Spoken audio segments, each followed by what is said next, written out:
colleagues of the 25th Navajo Nation Council. I believe we have some colleagues that are out in Washington, D.C., along with Madam Speaker Curley. So the rules of the Naa'bik'iyati is to have 2 members from each standing committee of the council. But when it comes to legislations and looking at the agenda, some legislations will require 2/3 vote.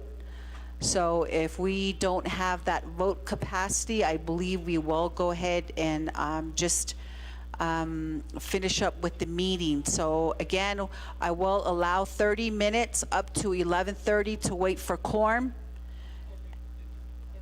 I'm sorry, I'm looking at that clock over there. Your clock is wrong up there. 10:30 to wait for quorum.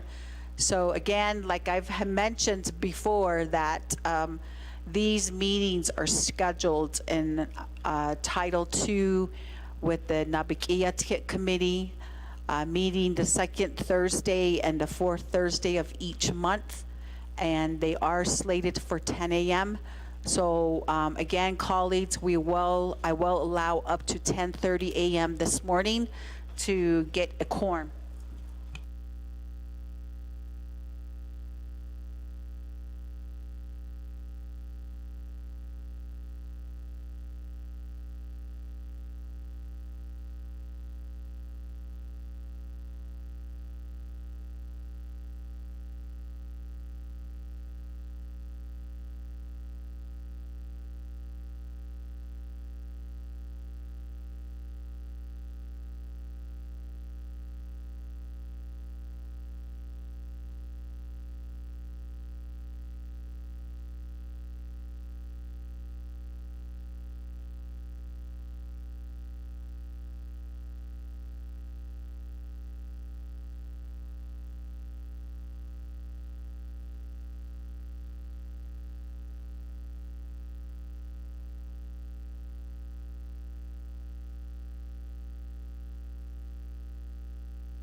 Yat e benananki dishnido adoshinat ani no liningi. As I had mentioned earlier, I was going to go ahead and allot 30 more minutes to wait. So at this time, we are waiting for one member from Law and Order Committee and also 3 to make a quorum.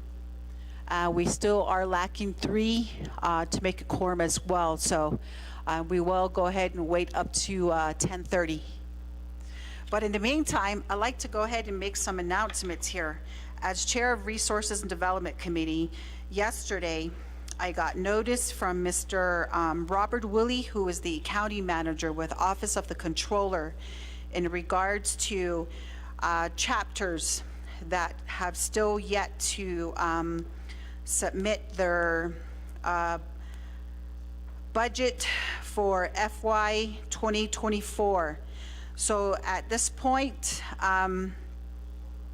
these are the chapters that are still with no response in regards to submission of their FY 2024 operating budget. We have Alamo chapter, we have Bosla, Twin Lakes, we have Botaway Gap, we have Cameron, Cold Mine Mesa, Copper Mine, Cornfields, Coyote Canyon, Crown Point, Greasewood Springs, Houck, Kaibito, Kindathachi, Lachii, Low Mountain, Mariano Lake, Mexican Water, Nahat-Utzil Commission Governance, Newlands, Navajo Mountain, Oak and Pine Springs, Oljeto, Pinon, Red Lake, Rock Point, St. Michael's, Steamboat, Tisto, Tohatchi,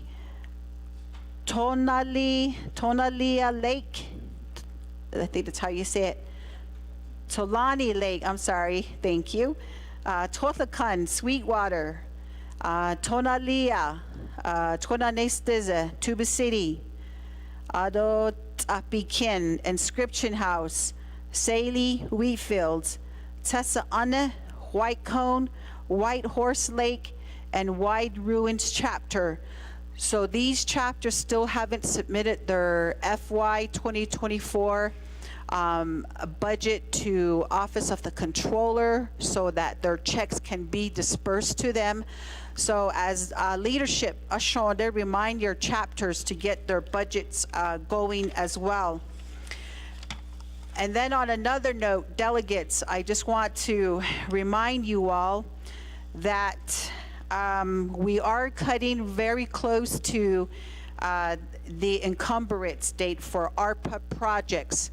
As delegate regions, there are still some delegates that have not dropped their legislation for their delegate region chapter projects approval. This information was shared with us a week and a half ago by the FRF ARPA office.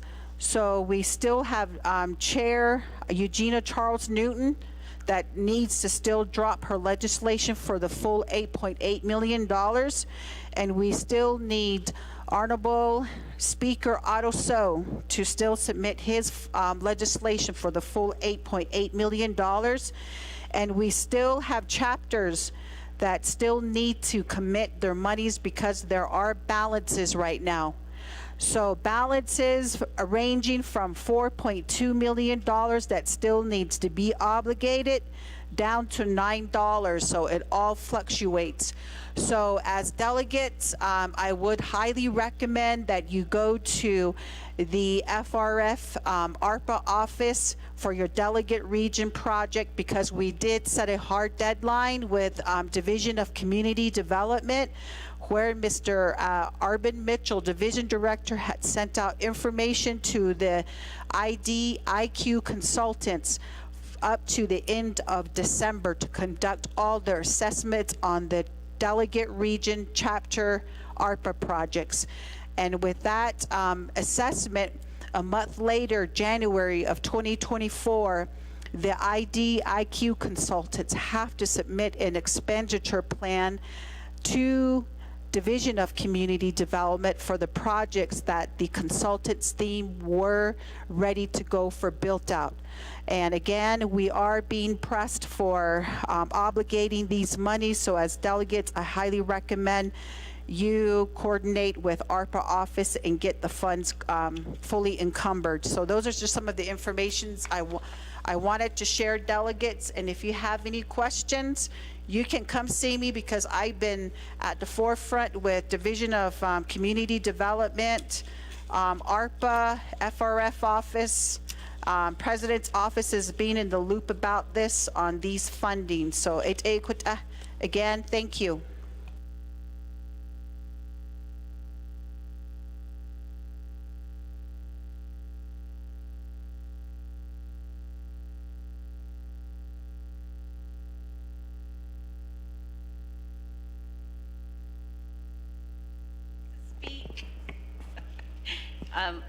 Thank you for that, but Ms. Jesus, I just also want to recommend that, like one of my chapters, and we're at least a 2-hour plus drive from here, there's been so much back and forth over just tiny things.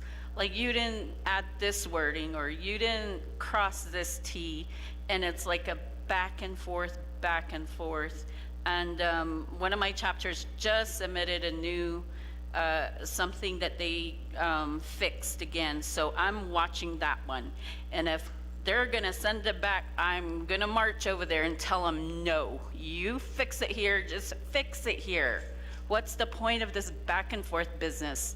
We don't have time for that. Like, why don't we all just sit around a table and fix it at once and call it good? And it's just been so much back and forth. To me, that's nonsense. And I don't see why they can't just sit with the chapter to say, let's sit, it'll take us a couple hours, we'll fix it right here, right now, and be done with it. You know, like, quit wasting people's time. I'm annoyed is all I'm saying. So there has to be a better process than this back and forth business, is all I'm saying. Thank you. Delegate Simonson, for bringing that information forth. What I'll do is I'll reach out to FRF and DCD and see if they could just do a one-day session to sit down with all the delegates to address this issue. And I will make that recommendation to Mr. Platero, as well as the DCD, ARPA staff, as well as the division director, Mr. Mitchell. So hopefully we can have an email coming forth through the channel here soon in regards to that one-day session, just to get all of this out of the way. So I do have that noted, and hopefully we'll be getting back with you or all the delegates soon in regards to that one-day session. Yeah.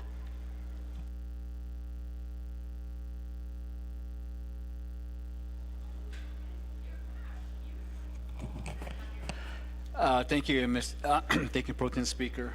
Thank you for the information that you gave out. Again, it goes back to the legislation that was passed by the 24th Council in reference to the budget, in reference to the American Rescue Plan funds. We have to amend that. It has to be amended. Where are the red tapes? Where are the blocking stones? We can talk about meeting with Division of Community Development. We can talk about meeting with DOJ.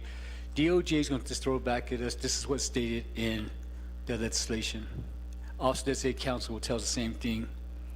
When are we going to relook at the legislation to where it needs to be amended? It's been a year now. I mean, close to a year. We took office mid-January, and we're still talking about an issue that we're encountering and trying to get our projects going within our regions.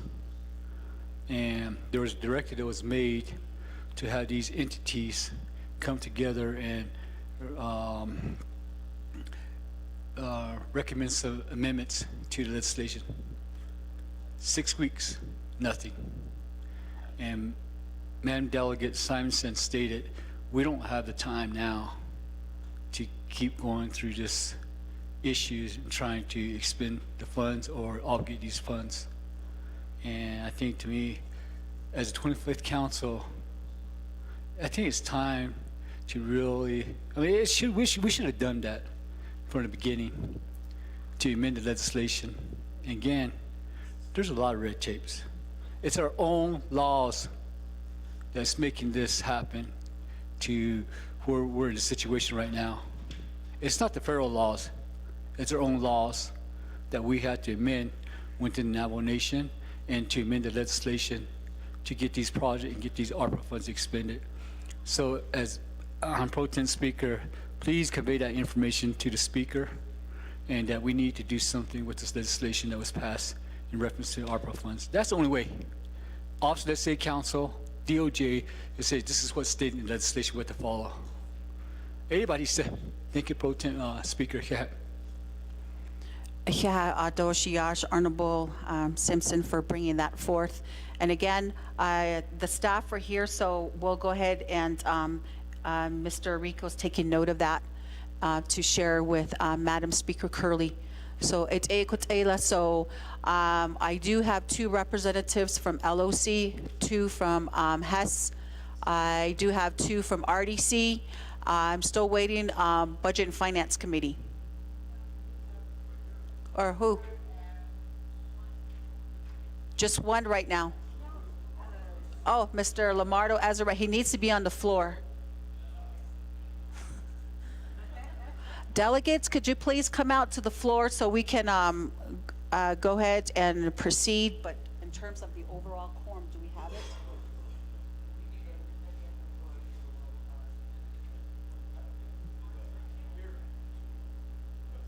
Okay, so should I just go ahead and take roll call now? Huh? Okay. Oh, 2, 4, 6, 8, 10. Okay, so delegates, I just want to share with you that, again, our colleagues from the 25th Navajo Nation Council, some of the colleagues are still up in Washington, D.C. We do have Chair Charles Newton. We do have Speaker Curley. We do have Chair Parrish. We do have Speaker Damon. We have Vice Chair Slater. We have Honorable Speaker So. We have Mr. Chair Rick Nez that is excused. And then we also have Honorable Crotty that is excused. So I do have those colleagues excused here this morning. Now? Okay. Hagoshin, so good morning, colleagues, and thank you for being here at a regularly scheduled Naa'bik'iyati committee on November the 9th of 2023. We will go ahead, please press your green button so we could take roll call. And then what, then what happens, she says.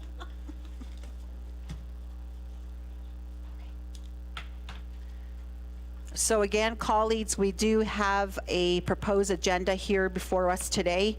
And we also have call-in numbers should some of our constituents across the great Navajo Nation want to listen. And again, I want to wish everyone good morning that is present in the gallery and also to the listeners on the call. So with that, I'd like to call the meeting to order at 10:30 a.m. And the roll call? What about the roll call? Okay, and per roll call, we do have 13 delegates present in the gallery or on the floor. Next, I'd like to go ahead and go on to the invocation on the proposed agenda. So, Kodo Shema, Miss Delegate Naa'bik'iyati Kodo Citizen, being Kaadil Watashonda to start the meeting here this morning. Oh, yeah, that's a question.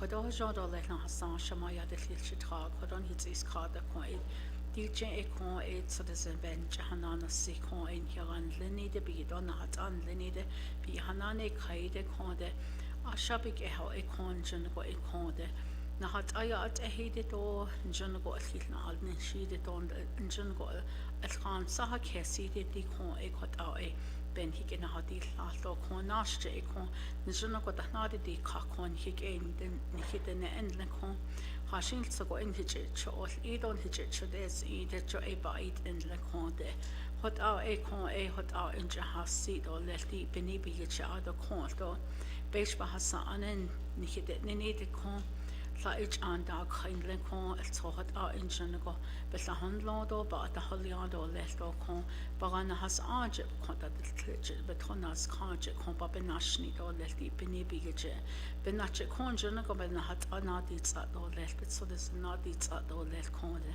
hot in ha aha hasen kon e nas na nadi di khan so de shne kon di be ha de do shada na ha kon si asli ko de ni che ho jona hasli do le wajana hasli wajana hasli wajana hasli wajana hasli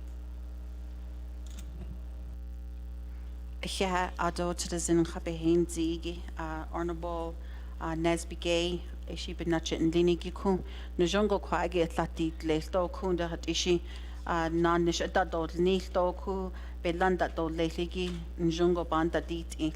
Ado in the going on to second number 2 item on the proposed agenda, recognizing guests and visiting officials.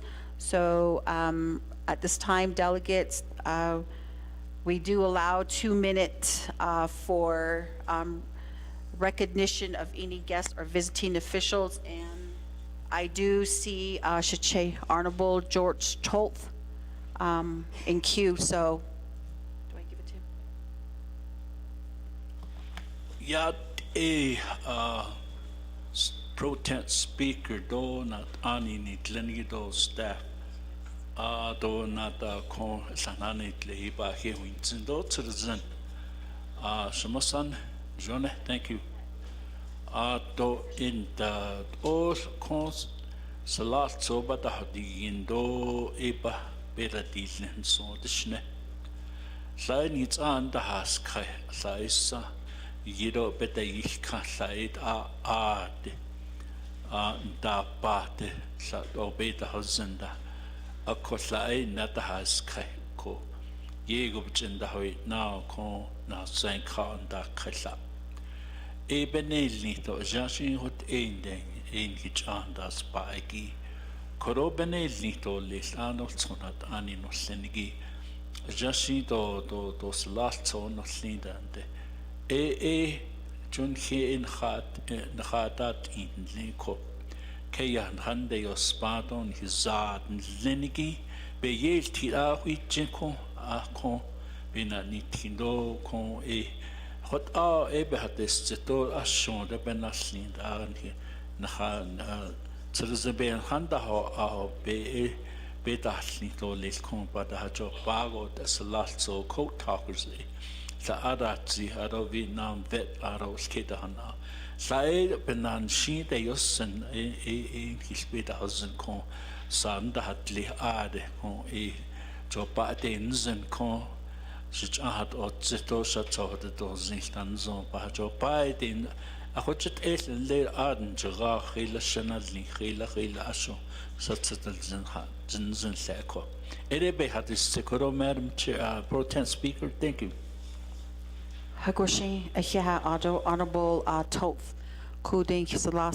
Kisalato Kodobe Hanihi Do Ani Eya Adeni Do Ku Eyashi Hashin Sogoshi Be Beltahi Yiskado Tashi Eya DJ Akut Ayana Kaile Tatnas Nindahas Ano Adonanan le da inish bis kanal do kut alta events do nanan trago hehat to our veterans out there in the greater part of the Navajo Nation and off the Navajo Nation as well.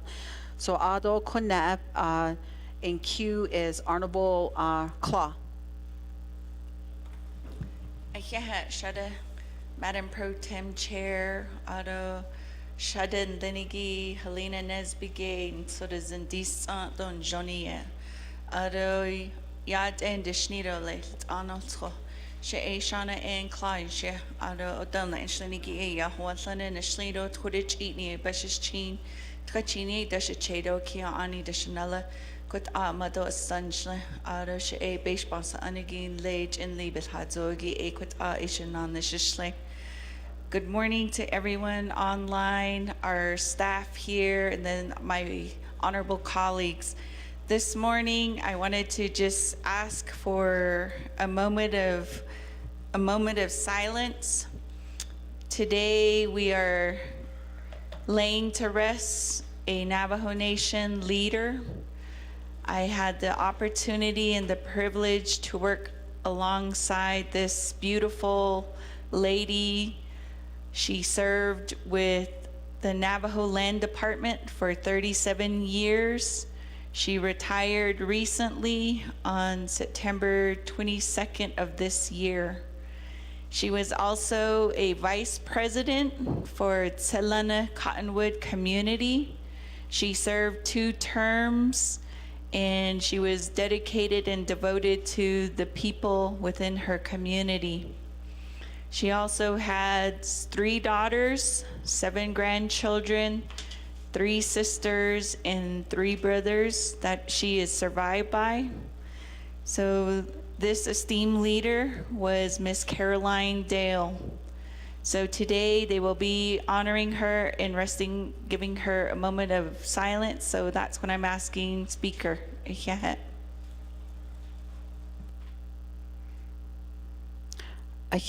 Ado Shadeja Honorable Claw, and your recognition for requesting a moment of silence for Miss Caroline Dale, who had provided many years of dedicated services to the Navajo Nation, and thank you for bringing forth this recognition here before the Naa'bik'iyati committee this morning.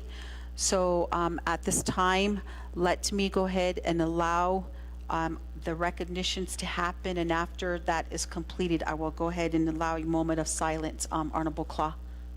Although we do have next in queue, Honorable Stephen Arvizo. Madam Pro Tem, thank you. Ado Kodo Baseball sa Anno Senigi.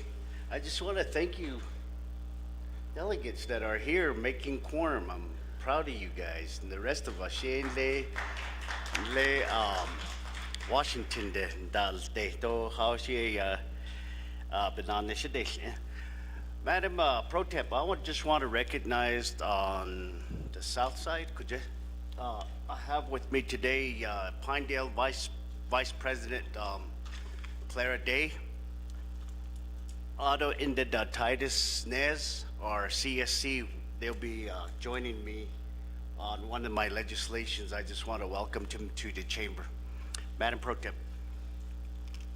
Honorable Arvizo. So Mr. Titus, Nez, and Clara, could you please stand up?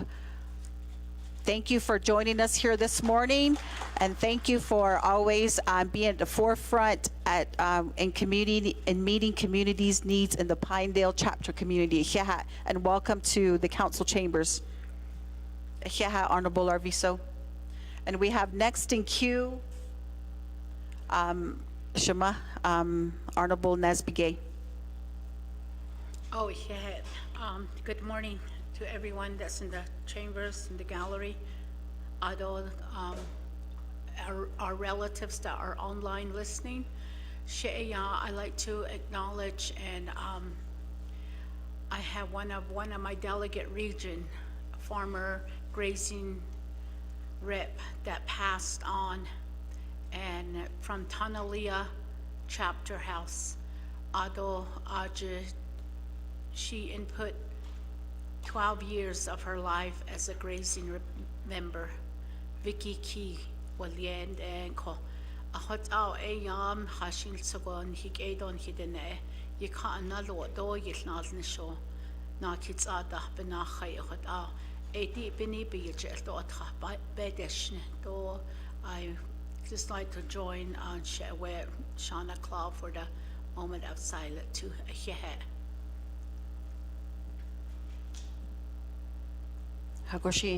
Thank you, Honorable Naa'bik'iyati, for bringing that forward to the floor of the Naa'bik'iyati committee. And then we also would like to include Miss Vicky Key in the moment of silence that we'll have after all the recognitions are given. And I do have in queue Honorable Vice Chair Johnson. Yeah, good morning to my honorable 25th Navajo Nation Council delegates. Thank you for being here today. Also, the legislative staff, thank you for being here with us this morning. At this time, I'd like to go ahead and recognize Tiditoa Chapter President, Mr. Sam McCabe. He was here yesterday.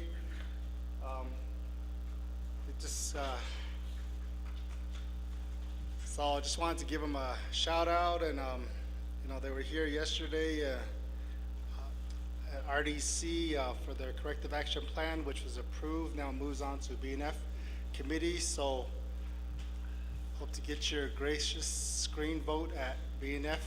So look forward to being there in person. So I just want to say good morning to everybody and thank you for being here. Yeah. Yeah, Honorable Vice Chair Johnson, Auto Adat Shache, President Sam McCabe for Bird Springs. Adat Easy, let's go ahead and acknowledge you here this morning. Didang Has Twinley, Bird Springs City taught that Adat Hot Nas Nili Ilanje, Hotabanan Nishil, and to a Yahat Shache, Tadan Tsago Kun Linigi. Ado siya ya kunan nishin linigit nked na dana ajab an babanan nahigishiyat ehokodonat ani banle hiha. And I do have next in queue Honorable Simonson. Oh, yeah, it's a Speaker Pro Tem Chair, Ms. Brenda Jesus. Thank you. This morning also, I'm recognizing that with all the passings that it is a hard time for many families out there. Shinyego, Nhitene, Bajay das Diltan Lekoho, but in the Ilde, do and the Iste, Koho, a hot ego, Nhit has unleko, Kodo, ea, Denen long a hashing sogo, do a need became Hustin had no bahon neto, is she, Njonago, is she a height in the Sani ni Glenigi ate the shore, Zitin Janonich hotel, a baby hotel Zende, Ado eight soft dot than Lenigi, Njano il ego. I go baby hotel Zenon Hashish do atin hot ego shin hol jeshinle. A coho 80 by Yashti Ea Shane Watson Olia Nlage and Lee de a coho a shin dot dische Behoni Lidol Ado o Ue Sani Ado Zelkate Chicade and Najunago. E Yahade di la doshi ye betraya hot ehoshi de ka doshin janoshin do.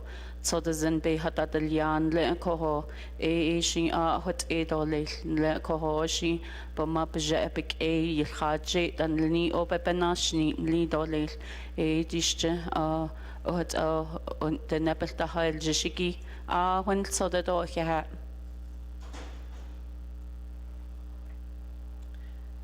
Thank you, Ado. Honorable Simonson, for also recognizing an individual from the community of Chinle, the late Shane Watts, and we can also remember Mr. Watson and the moment of silence that will be granted here in a few minutes. Next I have in queue is Honorable Nota. Yate Bene, Pro Tem Jesus, Speaker Jesus, good morning.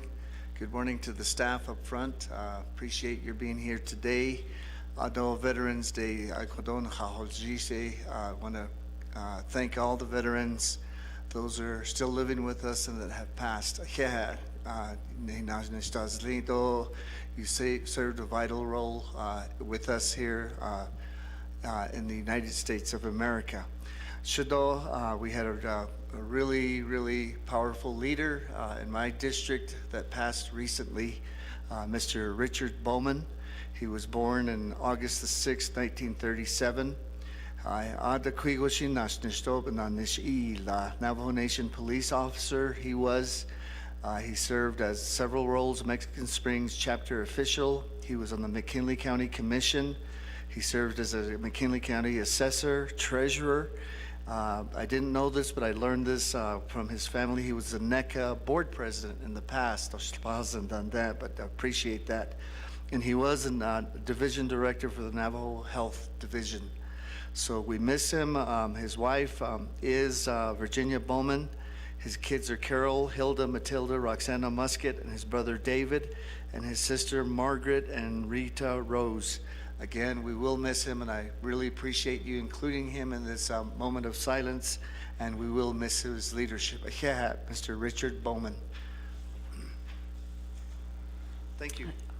Yeah, Honorable Nota for bringing that recognition to the floor. And Mr. Bowman was an example of a true leader. I remember him being also a part of the McKinley County Commissioners and really played a role in the political arena throughout his tenure.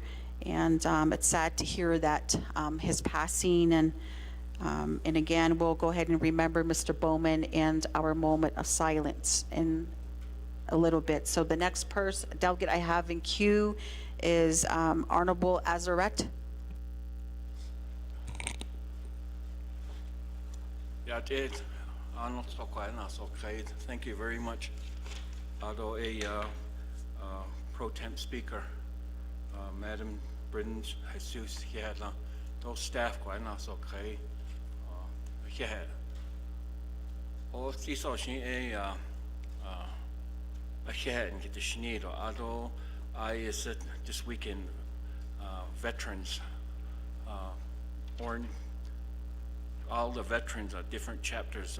The appreciation, but I now call the veterans and Lenny. We need to make sure that we all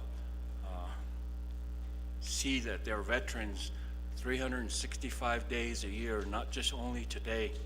We need to keep on doing this, and we also bring up all of this celebrations and everything, and it's only for one day. We all need to continue to do this at our chapters. This morning, some of my chapters down in Sanders, Lupton, Hauk, Wideroon, Dole, Clagito, they're doing a lot of that this morning. So today, today, council delegates, 5 veterans, Edo, don the by a del tion, did on he cut not jato, did on Hayatati, called it a shido, Kotosazino, a shan get the schnido. Today, Yego, and the veterans that a bandas, Nisto, but Katato ka, called it a shan get the schnido, called it a moment of silence by Yatati or you I don't ask. Let's just go ahead and put all of those in there.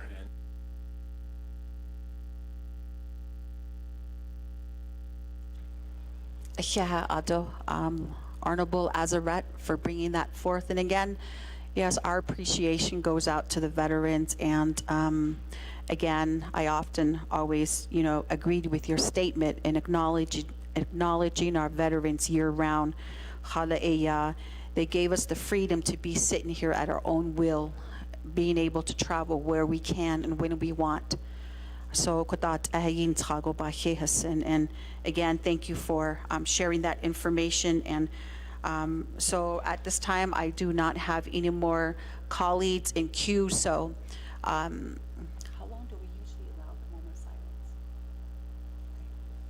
So right now, I'd like to allow a moment of silence as we remember the late Miss Caroline Dale and the late Miss Vicky Key and the late Sean Watson and the late Richard Bowman, and remembering all the loved ones that have gone before us, and even our veterans in defending this great country of the United States, and remembering their loved ones, and our prayers here this morning to comfort their hearts, their spirit and their souls at the time of their grieving. So we will go ahead and allow a moment of silence, colleagues.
Okay, so with that, thank you, colleagues of the 25th Navajo Nation Council, and also to our legislative services staff, and then to our visitors in the gallery and to listeners on the call, as we remembered the individuals that were named, along with a lot of the veterans that have gone, and even loved ones, and this is time to remember them. And I just ask that the Lord to be with them and that they comfort their hearts, as I remember every one of them.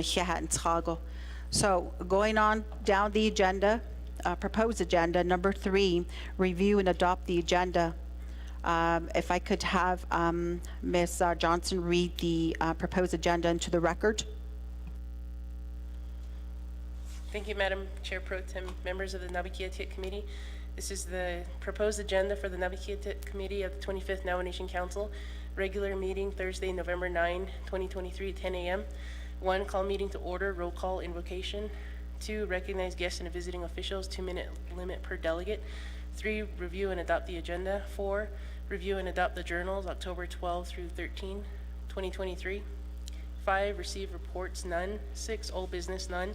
7, new business. A, legislation 0241-23. B, legislation 0245-23. C, legislation 0249-23. D, legislation 0238-23. E, legislation 0155-23. 8, close of meeting, announcements, and adjournment. Madam Chair Pro Tem.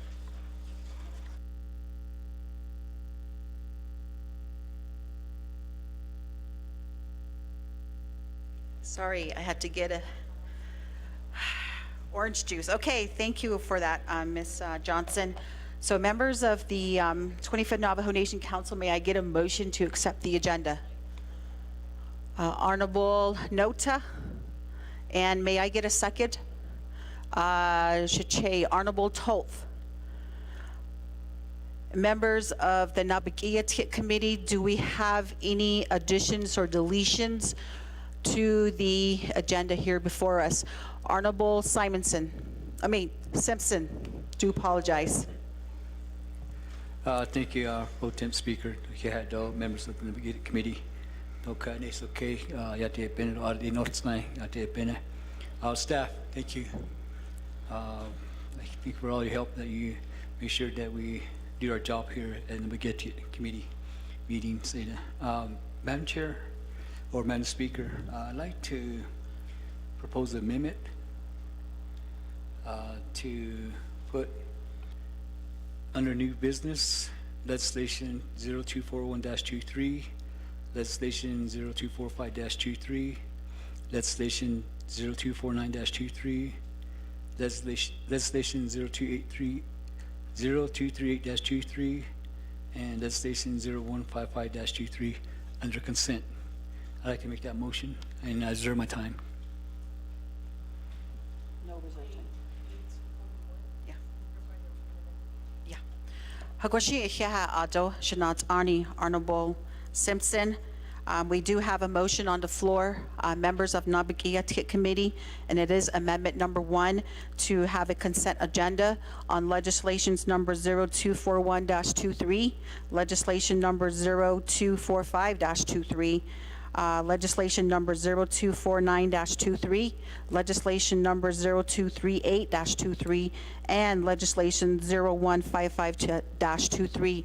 May I get a second on this particular motion for consent agenda? Okay, I do have Honorable Assaret, second. Members of the Naa'bik'iyati Committee, do we have any questions?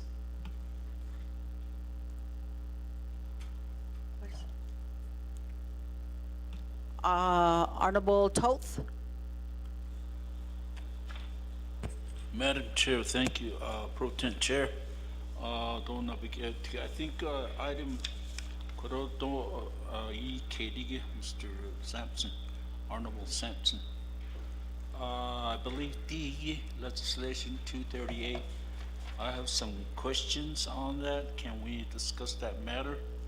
Because if we're going to approve all of it, what's going to happen is we'll be adjourned. So if I have some question and clarity of this legislation. Thank you, Madam Chair. Honorable Toth for bringing that up. I would like to go back to the motioning party that requested for consent agenda. The request by Honorable George Toth is to delete item letter D, legislation 0283-23, as there are some questions on this legislation.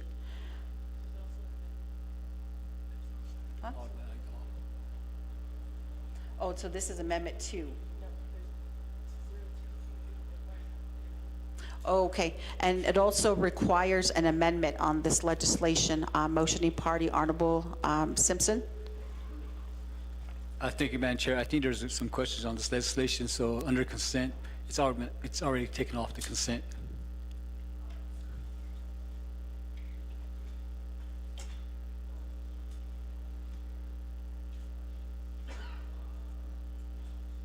Okay, so I got that clarified, so we'll go ahead and take legislation 0238-23 off of the consent agenda. And 241? Okay, so motioning party, just to let you know, legislation 0241-23 is also apparently there is an amendment for that particular legislation. So the recommendation is to take that legislation off of the consent agenda. Honorable Simpson. Hagwashi? So with that, we will look at consent agenda motioning parties. Honorable Simpson with legislation 245-23, 249-23, and 0155-23, and it was seconded by Honorable Azzaret. Any other questions on amendment number 1?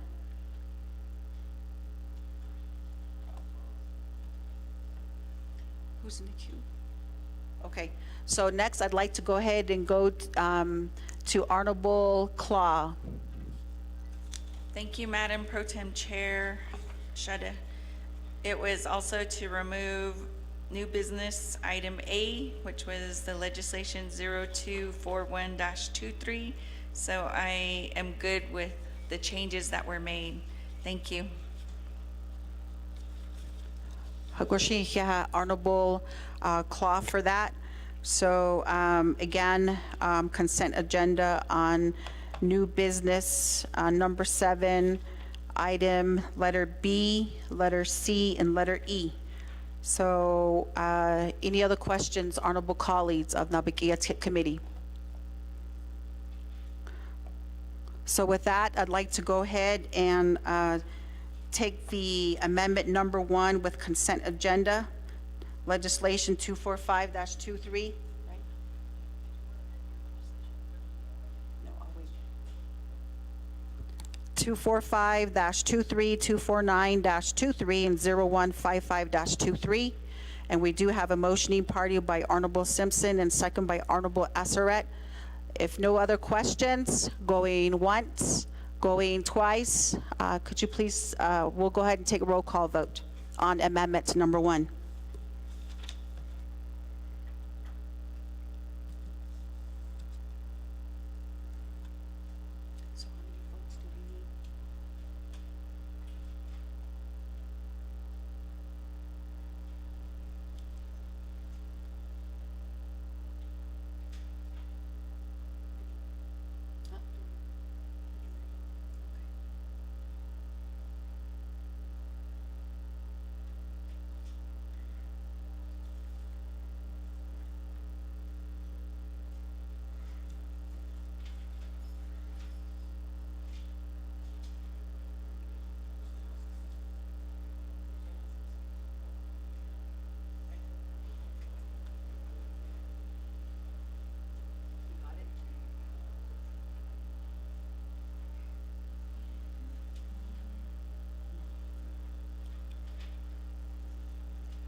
So again, colleagues, just a reminder that we do have some excused absences here this morning. We have Chair Charles Newton, we do have Madam Speaker Curley, we have Chair Parrish, we do have Speaker Damon, Vice Chair Slater, Honorable Speaker So, Chair Rick Nez, Honorable Crotty, and also Honorable Herman Daniels, who are all excused here this morning.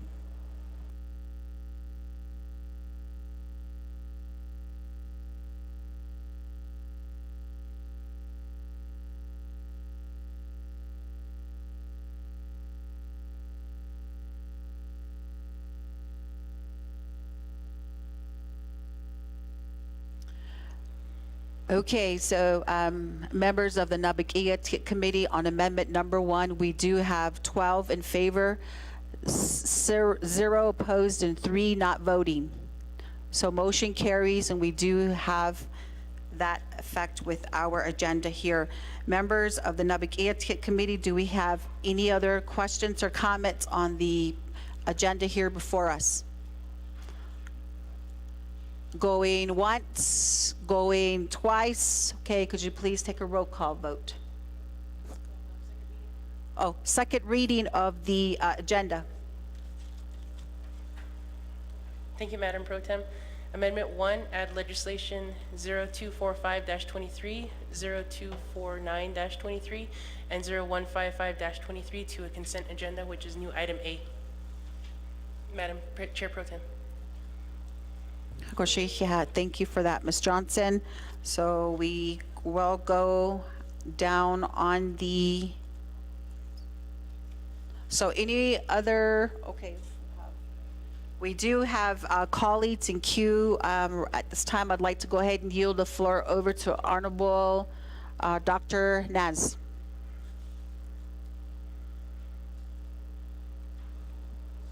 That was regarding the First Amendment. I don't have anything. And then I have next in queue, Honorable Tolf.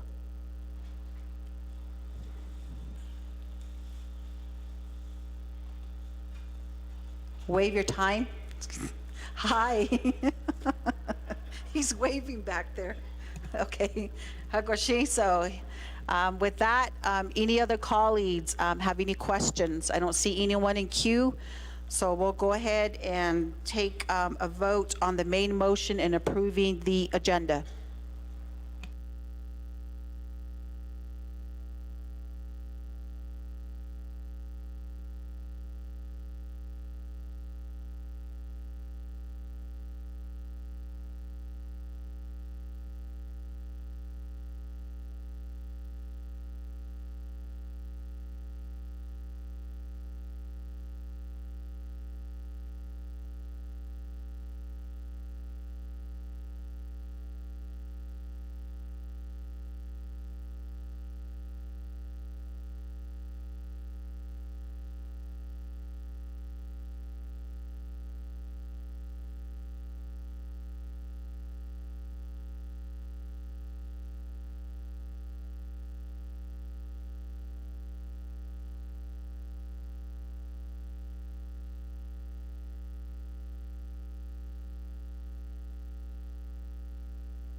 Okay, with that, colleagues, we do have 12 in favor, 0 opposing, and 3 not voting.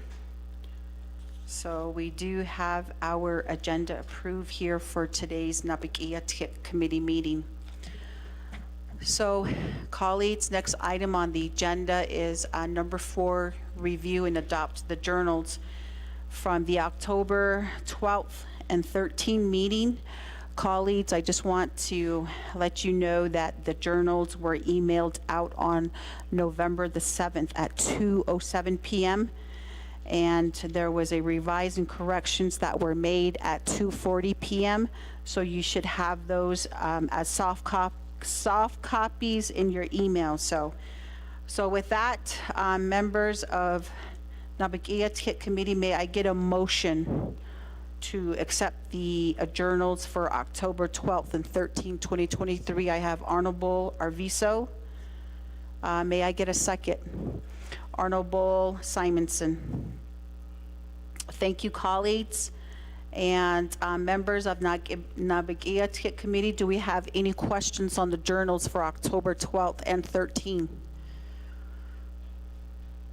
I do not see anyone in queue.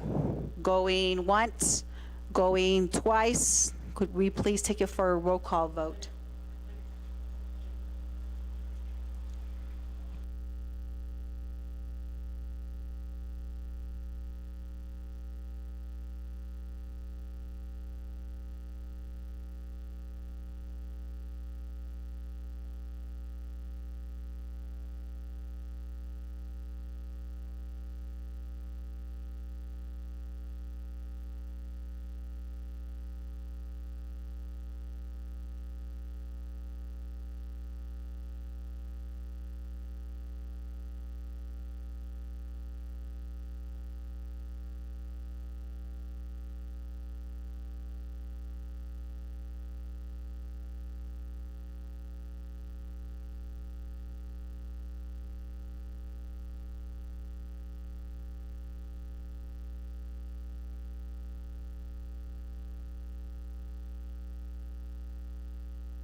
Honorable Arvizo, do you vote red or green?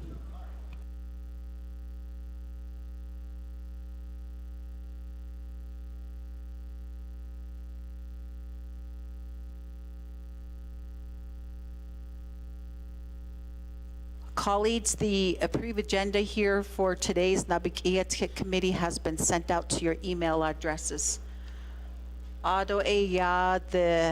The vote is 12 in favor, 0 opposed, and 3 not voting. So with that, motion carries and approval of the journals for October 12th and 13th.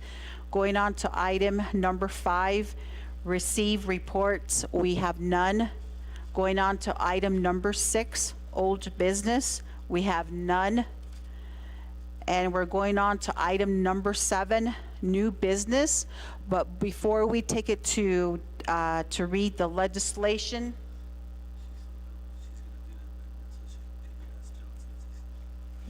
okay.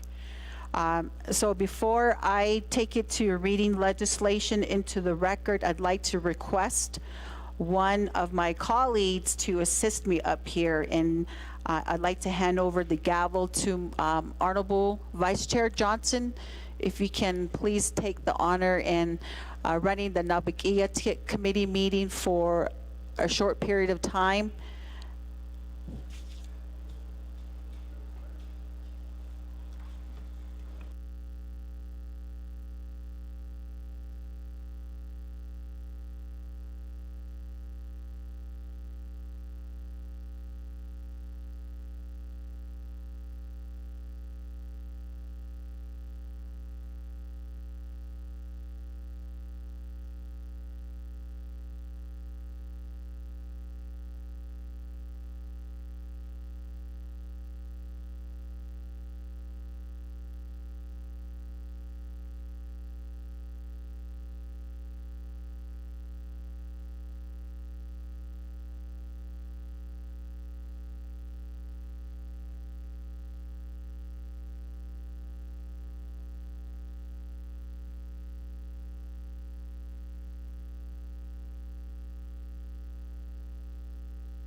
Yate Bene, good morning, everybody.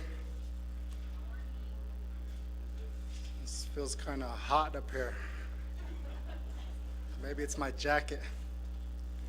Just want to thank each and every one of you for being here today with us. Honorable 25th Nomination colleagues. At this time, we're on item 7 of the approved agenda. We're going to go ahead and have Jalissa read this into the record. Thank you.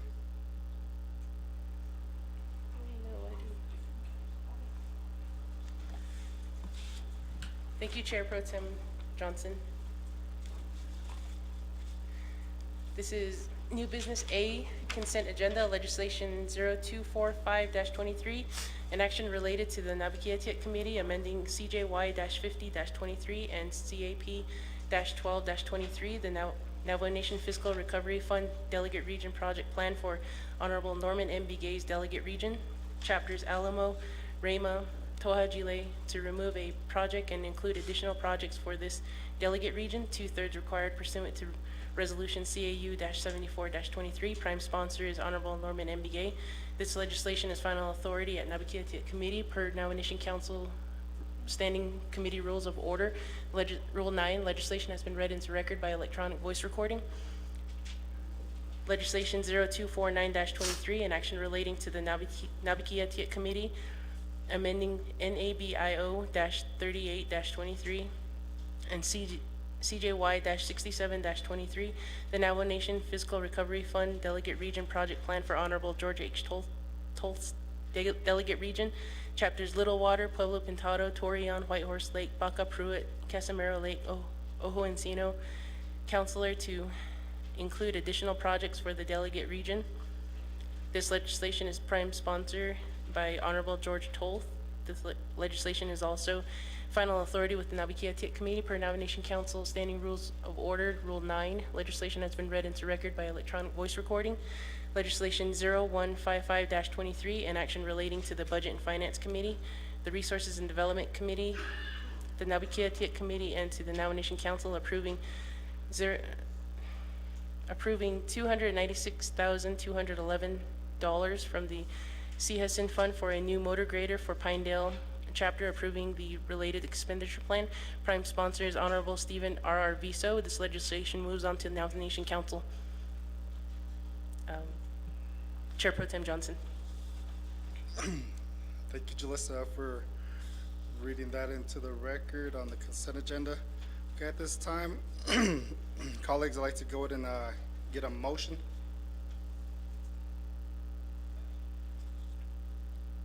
Honorable Claude, thank you for your motion. Can I get a second? Honorable Norman Begay.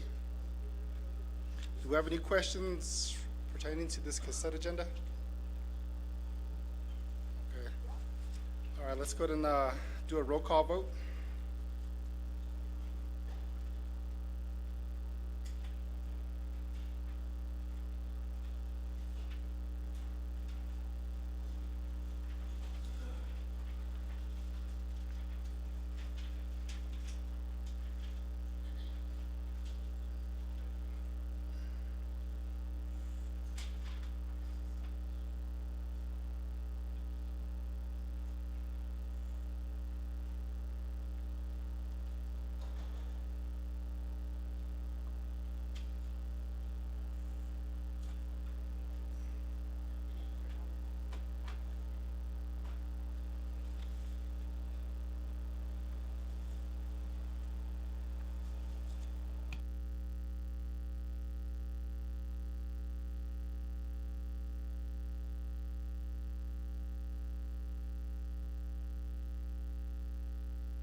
Okay,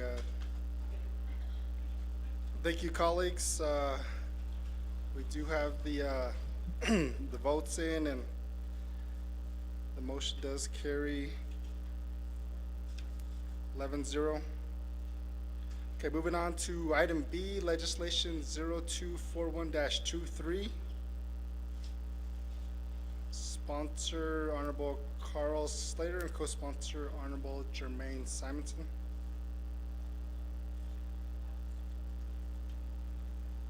Gonna read that into the record.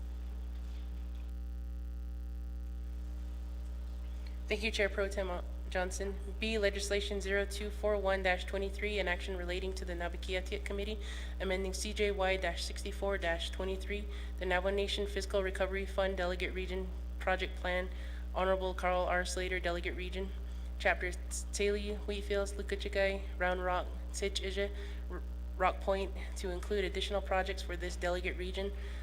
Prime sponsor is Honorable Carl R. Slater. Co-sponsor is Honorable Jermaine Simonson. This legislation is final authority at Naa'bik'iyati Committee. Per Nomination Council Standing Committee Rules of Order, Rule 9, legislation has been read into record by electronic voice recording. Chair Pro Tem.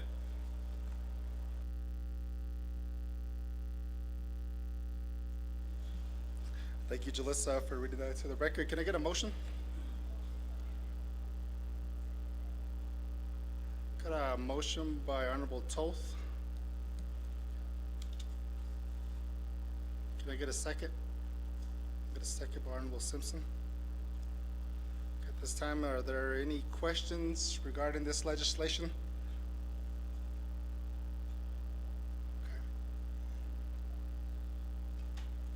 Okay, we have a question pertaining to this legislation by Honorable Claw. You have the floor. Thank you, Pro Tem Chair Johnson. I do have an amendment that I would like to offer to this legislation, and I believe Jalissa does have that, so if we can have that put on, and I will go ahead and waive the rest of my time. Thank you.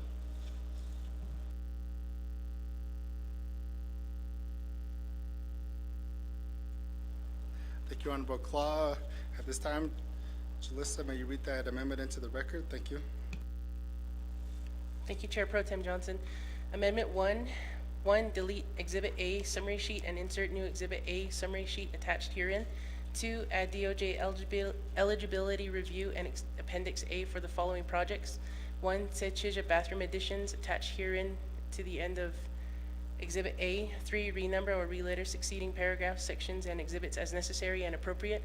The council and committee hereby authorize Office of Legislative Services and Office of Legislative Counsel to correct grammatical and other technical errors, including adjustments of comprehensive dollar amounts consistent with the intent of this amendment. This amendment supersedes all inconsistent language in any other committee or council amendment. Chair Pro Tem.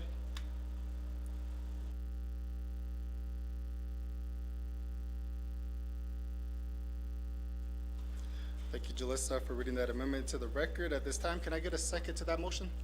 Got a second by Honorable Dr. Andy Nez. Are there any questions to this amendment?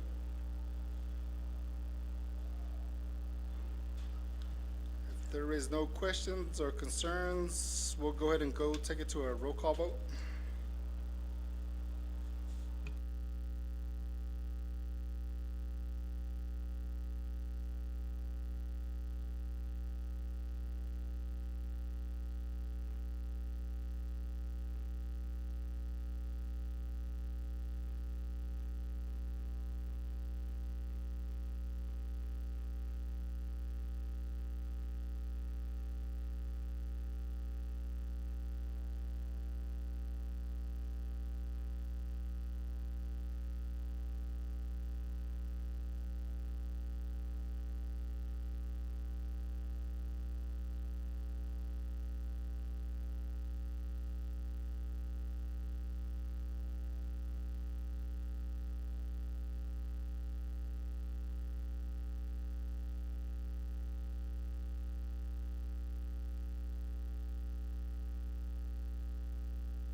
Thank you, colleagues. We got 11 in favor, 0 opposed. The amendment does carry. Moving back to the main motion.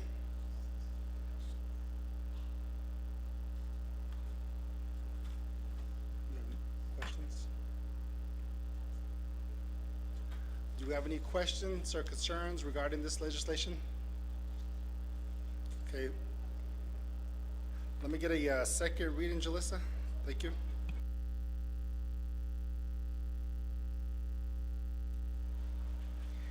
Thank you, Chair Pro Tem Johnson. Amendment 1, delete Exhibit A summary sheet and insert new Exhibit A summary sheet attached herein. 2, add DOJ eligibility review and Appendix A for the following projects. 1, Sechija bathroom additions attached herein to the end of Exhibit A. 3, renumber or reletter succeeding paragraph sections and exhibits as necessary and appropriate. The council and committee hereby authorize Office of Legislative Services and Office of Legislative Counsel to correct grammatical and other technical errors, including adjustment of comprehensive dollar amounts inconsistent with the intent of this amendment. This amendment supersedes all inconsistent language in any other committee or council amendment. Chair Pro Tem. Thank you, Jalissa, for reading that. Second reading of the main motion.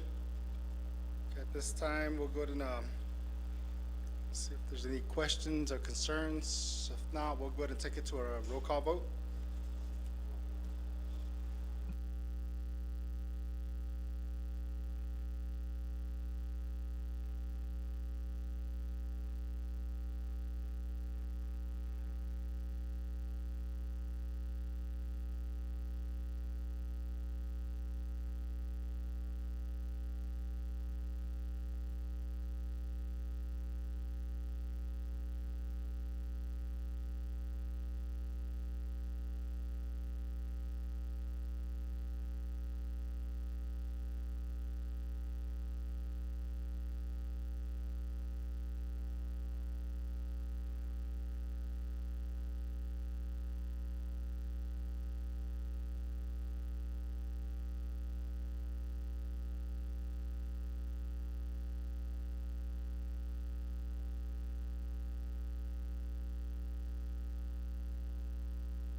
Thank you, colleagues. We do have 11 in favor, 0 opposed on legislation 0241-23.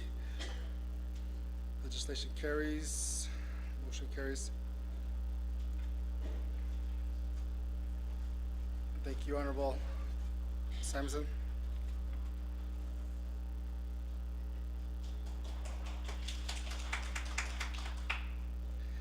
Okay, moving on to item 6, legislation 0238-23. Sponsor is Honorable Dr. Inez. Could we get a Jalissa read that into the record? Thank you, Chair Pro Tem Johnson. Legislation 0238-23, an action relating to law and order, budget and finance, and Naa'bik'iyati committees, approving and authorizing a contract between the Navajo Nation and the United States Department of Health and Human Services under 25 USC Section 5301 et seek Public Law 93-638 as amended on behalf of the Navajo Nation for a 6-year term for the period beginning January 1, 2024 through December 31, 2029 for emergency medical services, approving and authorizing the annual funding agreement and scope of work for the contract term. Prime sponsor is Honorable Andy Nez. Co-sponsor is Honorable Seth Damon. There are committee reports. Committee report from Law and Order Committee dated October 23, 2023, recommending a due pass with no amendments. Committee report from the Budget and Finance Committee dated October 31st, 2023, with recommending a due pass and no amendments. This legislation is final authority at the Naa'bik'iyati Committee per Navajo Nation Council Standing Rules of Order. Rule 9, legislation has been read into record by electronic voice recording. Chair Pro Tem Johnson. Thank you, Jalissa, for reading that into the record. At this time, colleagues, can I get a motion?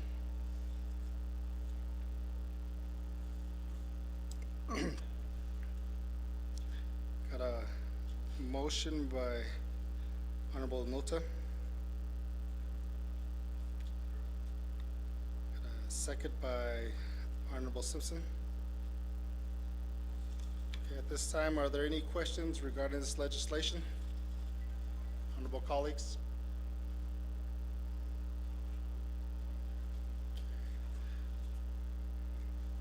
Honorable Toth? Thank you, Pro Tem Chair. Ato ko ani ni tleni tosje kuro legislation tarnil. So I have some. I just need the rationale behind this. It's the first time I've seen it, so I didn't have a chance to go and read into it. Just give us a brief the content of this legislation so I can translate that to my community. The purpose of it, thank you. Thank you, Honorable Toth. At this time, we'll take it back to the sponsor, Dr. Honorable Andy Nez. You got 20 minutes to present on your legislation. Yeah, thank you, Chair Pro Tem, Vice Chair Johnson, Aro Kwaigishi, Kwaigina de Kindlini. DDGA legislation tracking number 0238-23A Kwaigina Hitasil. And I do have my agent here, Department Manager of Department of Emergency Medical Services, Chris Cascoli, who will, I will offer time to elaborate on the purpose and the defines here with the legislation before you. I'd say, the contract between EMS and the Department of Health and Human Services at the federal level does garner that EMS here provides those services to our Navajo people. And as the primary manager helps work with the EMS across Navajo Nation, these are vital services that directly impact many of our not only employees but also with our residents and community members. And so this contract is part of a continuous contract that they reaffirm. At this point, we are approaching the next term to reaffirm the contract, and so that's why you have a legislation here before you. And I was happy to help sponsor on behalf of our EMS relatives who are serving our communities. Ako Kwaiki A San Linigi, the purpose of it can be elaborated here. Chair Pro Tem, I will give an opportunity for my agent, Mr. Cascoli, to elaborate on the legislation.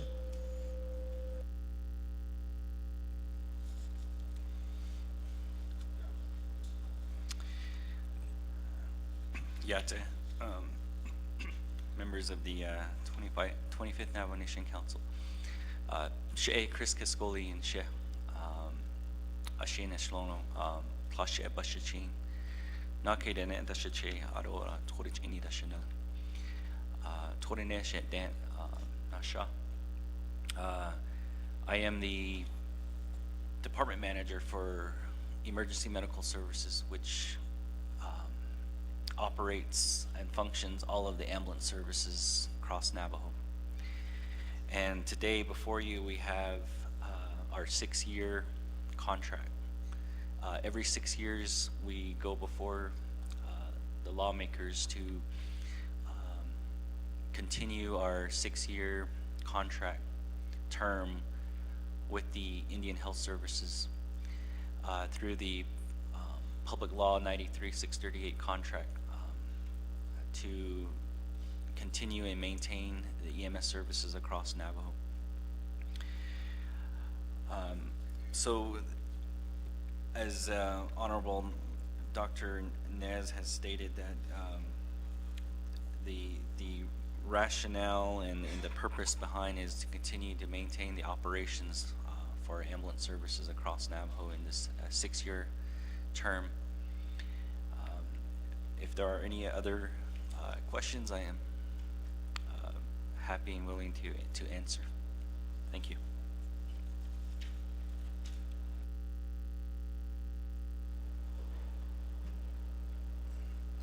Okay, thank you. At this time, I'd like to, I haven't given the mic back, Vice Chair.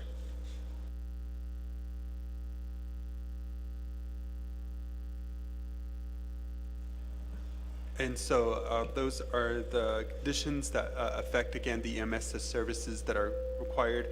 As you can see before you is the initial contract. And so that can also be alluded through any questions or comments provided here by myself or my agent. So with that, Vice Chair, Chair Pro Tem, that concludes our presentation. Yeah.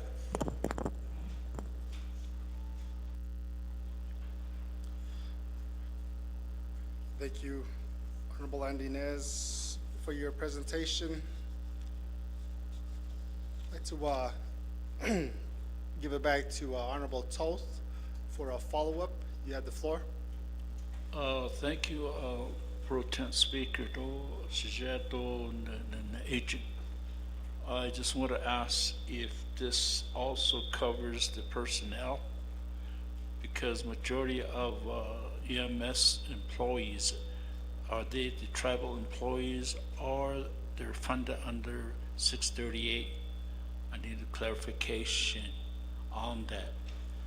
The other parts that I always see out in the field is that a lot of these EMS are being, in the past it used to be assigned to the hospital, and lately, they've been reassigned to other buildings, and I don't know what the heck's going on between IHS. Mainly IHS is the one that's doing that to these personnel. They chase them out of the hospital. The way I look at EMS should be working with the hospital, especially ER, because I work for the IHS in Gallup, Tohatchi, and Crown Point. So EMS used to be inside of IHS building, and about a year later they were sent out to another place. So is this also covers that? The space, I guess they're fighting about the space.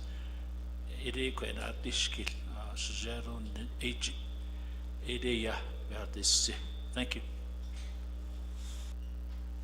Thank you, Honorable Toth, for your follow-up questions. At this time, I'm going to give it back to Honorable Dr. Andy Nez and his agent to respond. Oh, yeah, so with the personnel, I know it's a 638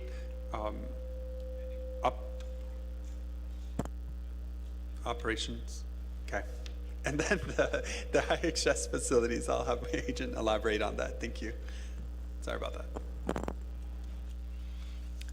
Yeah, for your question, Honorable Toh. In relation to the personnel, they are all tribal employees through this 638 contract, and in fact, majority of this annual funding that we receive all of it is related to personnel expenses. We don't receive any operational funds from the Indian Health Service. A lot of our operational funds are funded through our third-party reimbursement. So that's how EMS operates.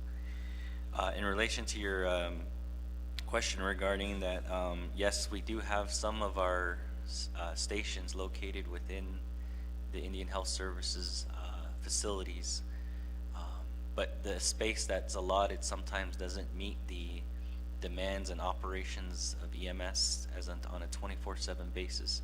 So in that case, some of the facilities have we've mutually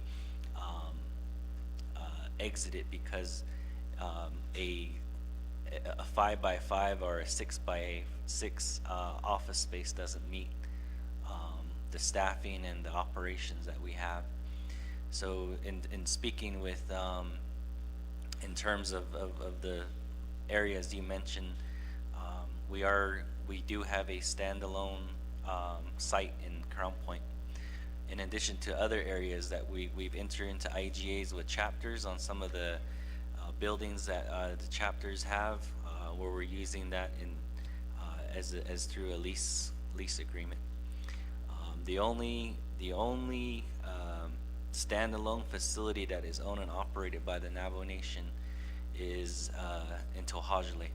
That's the only site that we have right now. The rest are either inside a facility or being leased. Thank you.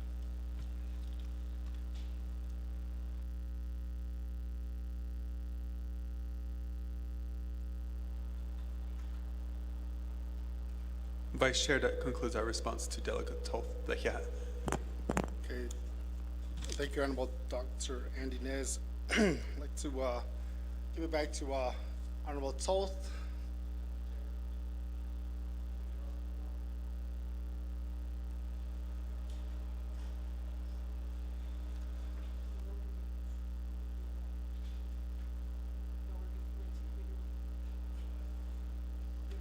Yeah.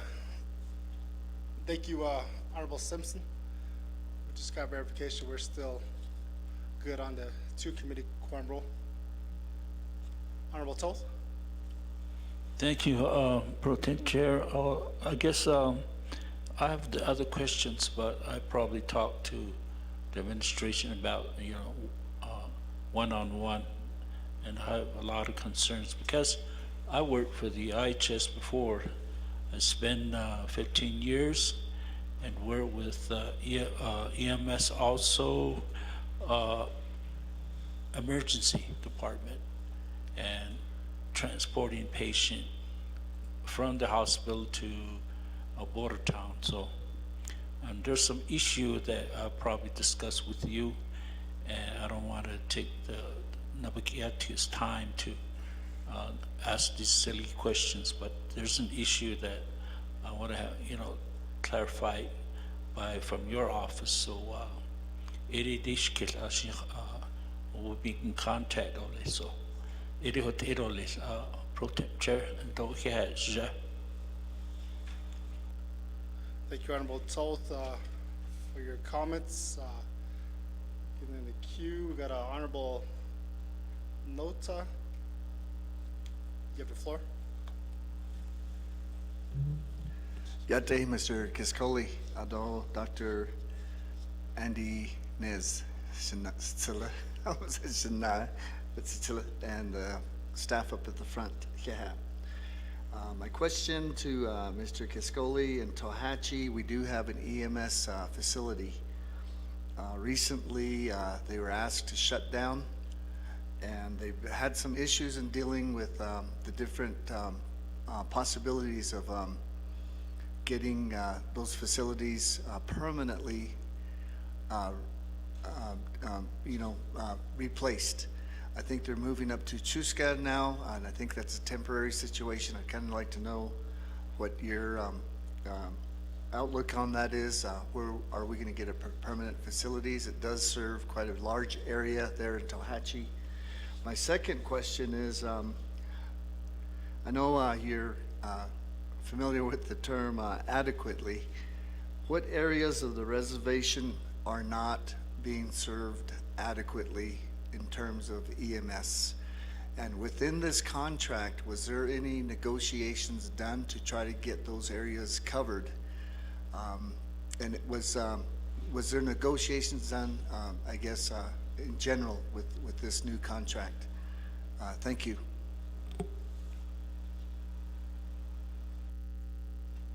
Thank you, Honorable Nota, for your question and comments. I'll take it back to the sponsor, Dr. Inez. Yeah, Chair Pro Tem, an excellent question. So I'm hoping we get the contract passed, which is the intent of the legislation. I know there are specific concerns related to each of our respective communities, but in order to do so, the contract like this has to be passed here. and I'm sure my agent does not mind addressing those concerns as those are valid and concrete concerns, but I just wanted to highlight that portion of the legislation. So with that, Chair Pro Tem, I will give an opportunity for my agent, Mr. Cascoli, to respond to Honorable Nota's questions. Yeah. Delegate Nota, for your questions. The first question regarding Tohatchi. Yes, we are having some challenges with the current facility, which again is an IHS facility. We are trying to remedy those issues with the building itself, and in the interim, we have been speaking with the Cheska School as a temporary site.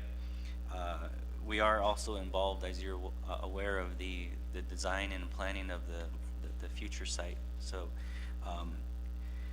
when that facility cannot be operated out of, we still have our neighboring station, which is in Crown Point. And one of the things that we're doing differently is that we're rovering our ambulances. We're rovering them from communities to communities based on the data and the projected calls. In regards to your second question, adequately negotiations. So how the process works is before IHS can actually sit down and negotiate the scope of work in terms of the contract is we would have to have the contract ratified by council and the president. We foresee that after this is ratified, that we'll be able to sit down with IHS and negotiate the terms. Thank you. Chair Pro Tem, that concludes our responses to Honorable Nota. Yeah, back to you. Thank you, Honorable Andy Nez. To give the floor back over to Honorable Nota. Do you have a follow-up? Yes, I do. Still the question of what areas of the reservation are not adequately served. I would like the response to that. Thank you, Honorable Nota. Give the floor back over to the sponsor and his agent to answer that question. Thank you. Yeah, Chair Pro Tem, at this time I will allow my agent to respond to that specific question. Yeah.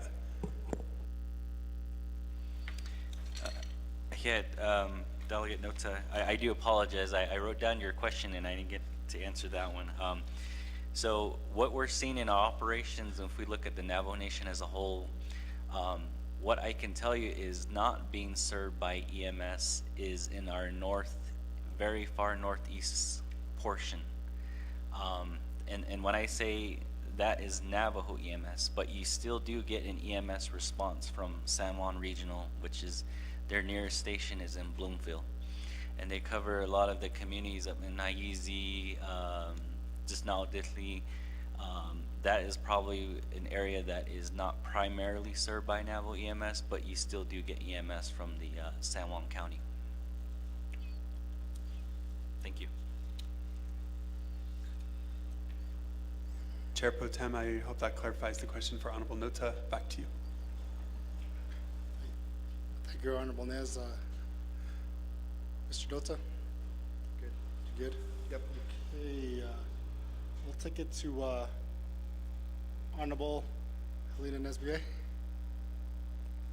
You have the floor. Oh, yeah, Nana. Thank you, Shiar, for bringing this legislation out to us. And I have a question too. Since my delegate region is mainly like in a border town, and so when we call for services to like Tuba City or Inscription House on weekends, they really never really respond to us. So the outside, like Page or Flagstaff, has to tend to that. And the people were in my delegate region get this outrageous bill for ambulance services. Or sometimes they have to even send out a chopper for that. When you take that bill to Tuba City, they won't help you pay for that. But if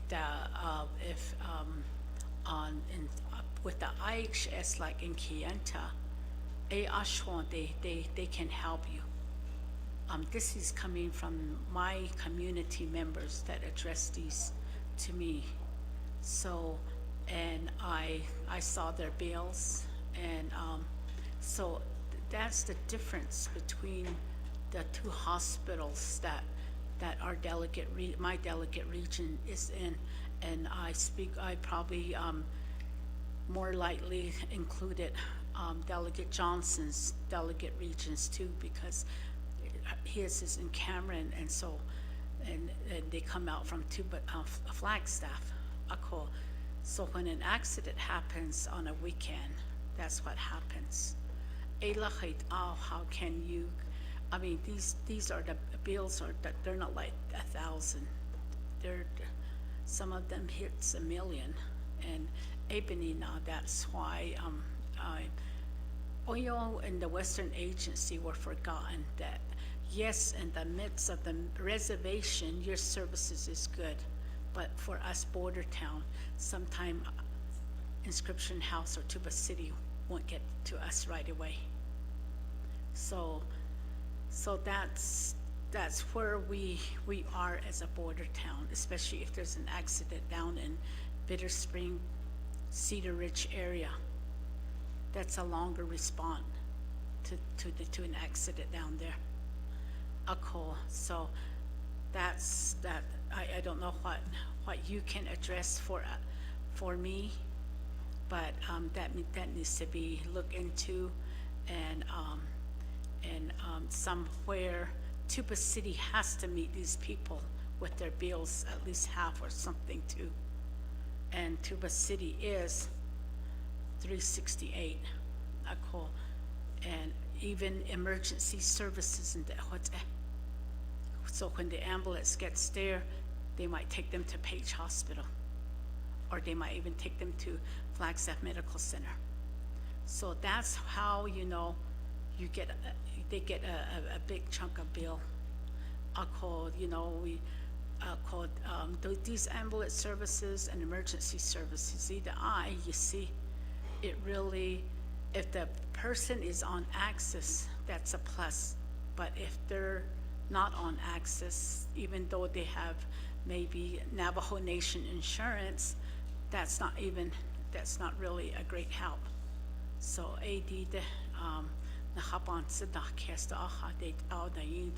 consider that for my delegate regions, because we are in the border town.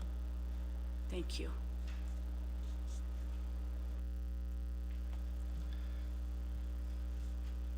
Thank you, Honorable Naa'bik'iyati, for your comments and questions. I'll give it back to the sponsor, Dr. Andy Nez, and his agent to respond. Yeah, Chair Pro Tem Johnson Shima, for the question on behalf of our Western relatives.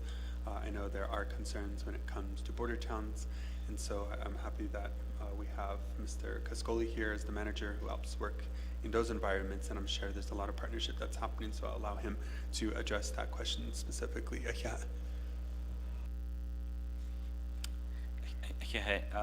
Honorable Naa'bik'iyati, thank you for your question. In response to the outrageous hospital bills, unfortunately, I can't speak on behalf of the Indian Health Service nor the 638 facilities, but I can speak to the EMS portion when it comes to billing. So through our 638 contract, Navajo Nation EMS cannot bill any patients directly. So the only opportunity we have is to bill their insurance. And you made a good comment that if they do have access or Medicaid, it is a plus because we can remit those payments. But as far as any Navajo member, they will not ever receive a bill. Now, I can't speak for what you mentioned, like Flagstaff or Page, because they're set up to essentially balance bill the patients directly. In regards to your question, if ambulances come out from those neighboring onto the nation, in some cases, if the incident is large, where it oversees the capacity of our services, yes, we may call a helicopter or an additional ambulance because we cannot handle the capacity of additional patients. If we only have one ambulance responding, we can sufficiently load 2 patients. Now, if we have an accident that has 8 patients involved, then that calls for us to get additional resources. Those cases are rare, but they do happen. In terms of our ambulances, Navajo ambulances traveling or transporting to Flagstaff or Page, a lot of that is determined by the patients directly in consultation, or we find that the level of illness or injury, the patient would benefit being transported to those hospitals that would be closer versus taking an hour back to Tuba City or an hour back to Kayenta, because a lot of the facilities are limited as well on Navajo as far as the services that they can do within their emergency rooms. To address the Western communities, we have an intergovernmental agreement pending with the Lichee chapter to set up a substation there. We've already identified a space. We negotiated the lease amount. Now we're just waiting for the 164 process to adjudicate that IGA, so we can set up shop to cover the communities that you mentioned, the Bitter Springs, Lichee area. But currently, Navajo EMS does have 2 stations, one in Tuba City and one in an inscription house currently that are in operation as of today. Tuba City is our very high volume station, so we do produce a lot of calls out of that area. I believe that I did answer your questions, Honorable Naa'bik'iyati. Thank you. Yeah, thank you, Mr. Cascoli. Chair Pro Tem, that does conclude our responses. Yeah. Thank you for your response. I'll give the floor back over to Honorable Helena Naa'bik'iyati for follow-up or any other additional comments pertaining to the response. Like I said, in Kayenta service area, their IHS, they really help the clients of their, it's where we live, there's a Kayenta service unit, there's Tuba City service unit. So we're separated by that. So even though we're closer to Kayenta service unit, we're told to go to Tuba City. And Tuba City is 368. Ako Tuba City jigo 368 ide.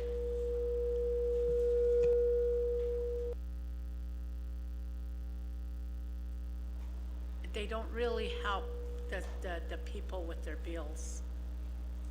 But Kayenta will, because Kayenta is IHS and they will help the people with their bills.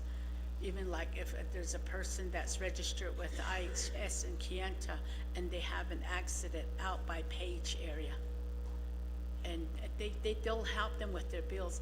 But Tuba City, 638, and so 368.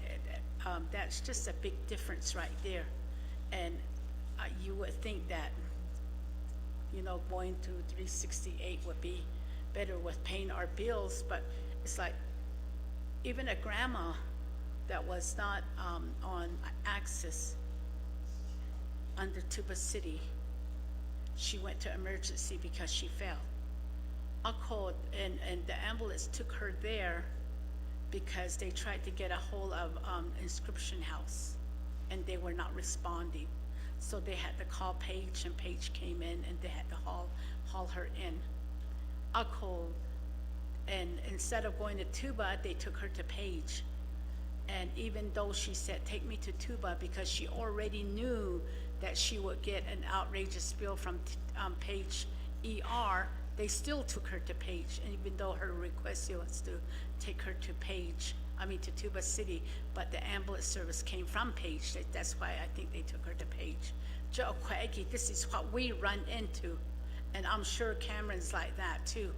And when we're trying to get service from Aquado, or IHS, or from Tuba City, we do still fall into those things, even though, we can only have 2 people on the ambulance. But sometimes we try calling for these services. I work for the senior center, and I know what I witnessed this evening additional. So sometimes we don't get that services. We don't get that respond really quick. We try calling. Oh, it doesn't. Nobody responds back to us.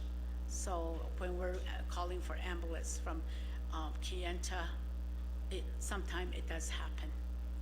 So, thank you.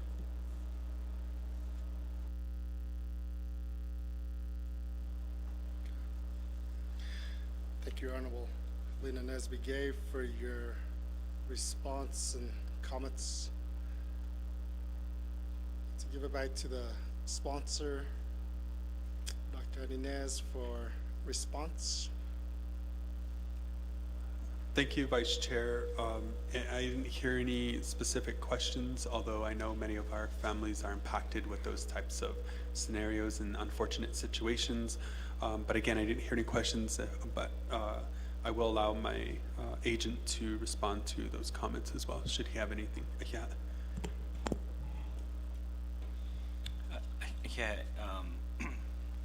Honorable Naa'bik'iyati, I am certainly interested in sitting with you one-on-one to discuss some of these concerns and addressing, you identified a Pacific incident, which I don't want to, get in for HIPAA privacy reasons, but I can certainly discuss with you the immediate concerns in terms of response, where our ambulances are coming from, and provide that information if it's in relation to a certain community.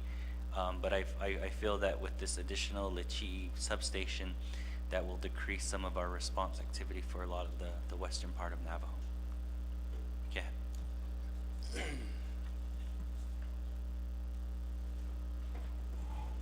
Chair Pro Tem, that does conclude our response. Thank you, Honorable Dr. Inez. Give it back to, okay, thank you, Honorable Lena Naa'bik'iyati. Okay, it's okay. Take it over to Honorable Toth.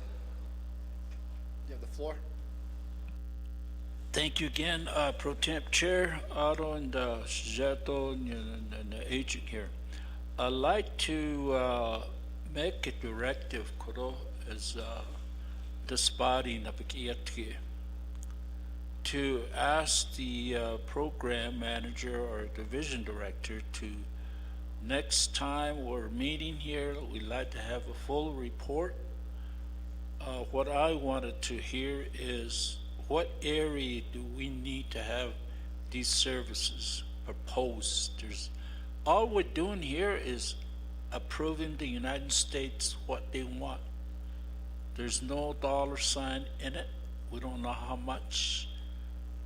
When you buy a vehicle and you know there's something wrong with it, you ask the dealer, okay, before I sign this, I want you to fix it, put an AM radio, or we don't do that. We just approve the contract, annual funding agreement, and scope of work for the contract term, COP. So I'm asking to do the assessment, what area do we need an ambulance, how much it's going to cost? Because this is a very important issue, because when we use Bordertown, they're making money out of this individual as the Nechuko Yahe they target on their insurance.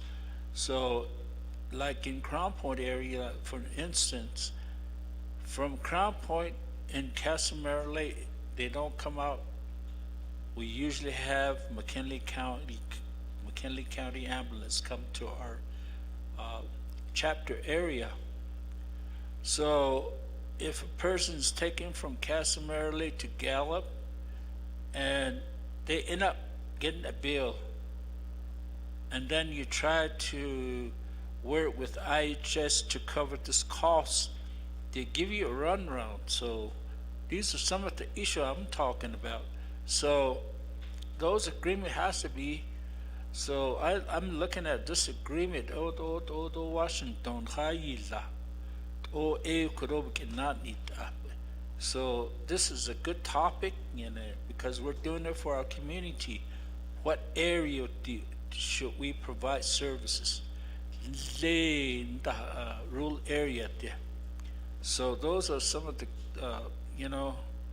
that I would like to have the division director to do assessment.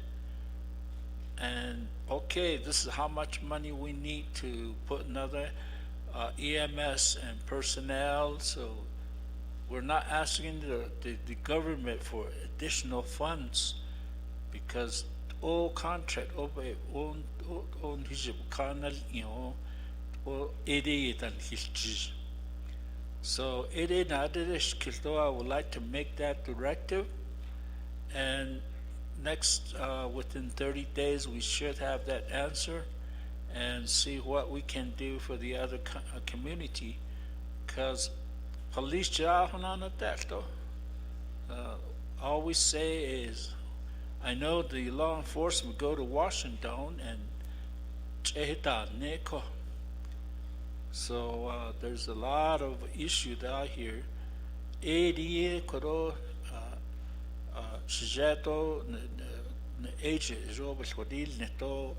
See if we can have some information how we can help our community.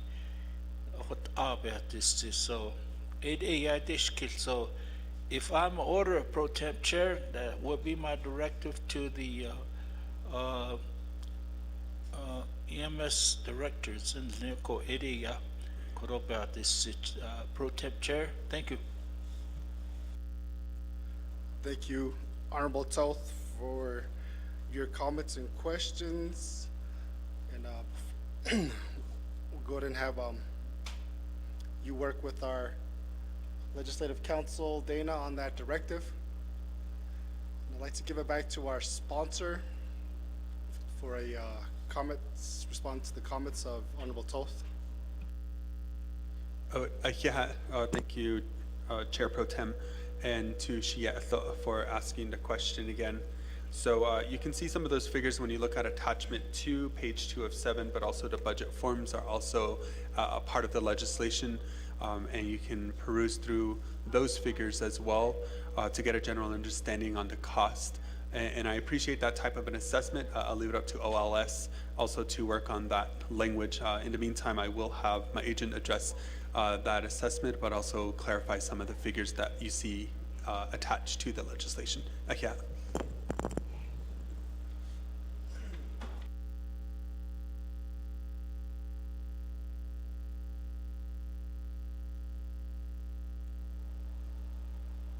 All right, thank you.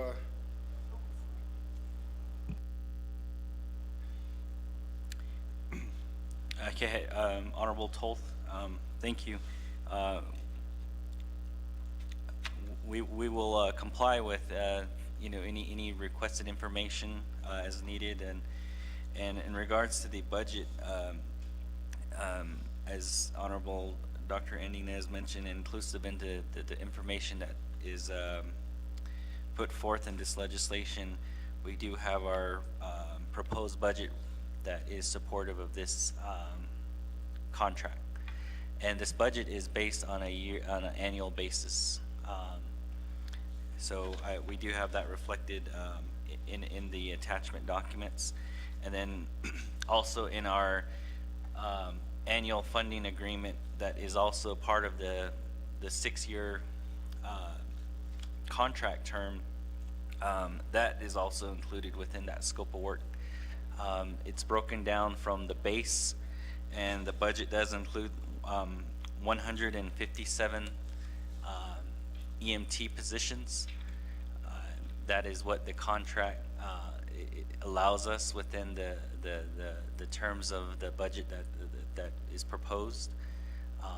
Those are based on previous awards from the Indian Health Services.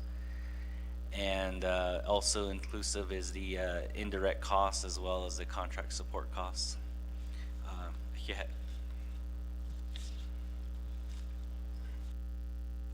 Chair Pro Tem, that does conclude our responses. Yeah. Thank you, Honorable Dr. Andy Nez and your agents for your response. Honorable Toth? Okay, thank you.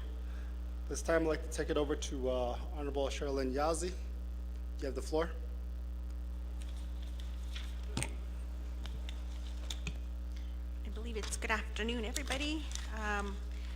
I did see this come before our Law and Order Committee, and I do appreciate that, you know, you're writing proposals, and in this proposal, your contract is for $14 million to begin from January 2024 and in 2029. That is my understanding. And then just doing some math, so each year it looks like you would be getting for your staff 2.8 million. I just want to know if that is correct. And then the other question I have then is with this grant, this contract, how is the emergency medical services, how many more communities are you able to reach with this contract, and is it enough? And that's my question. Thank you.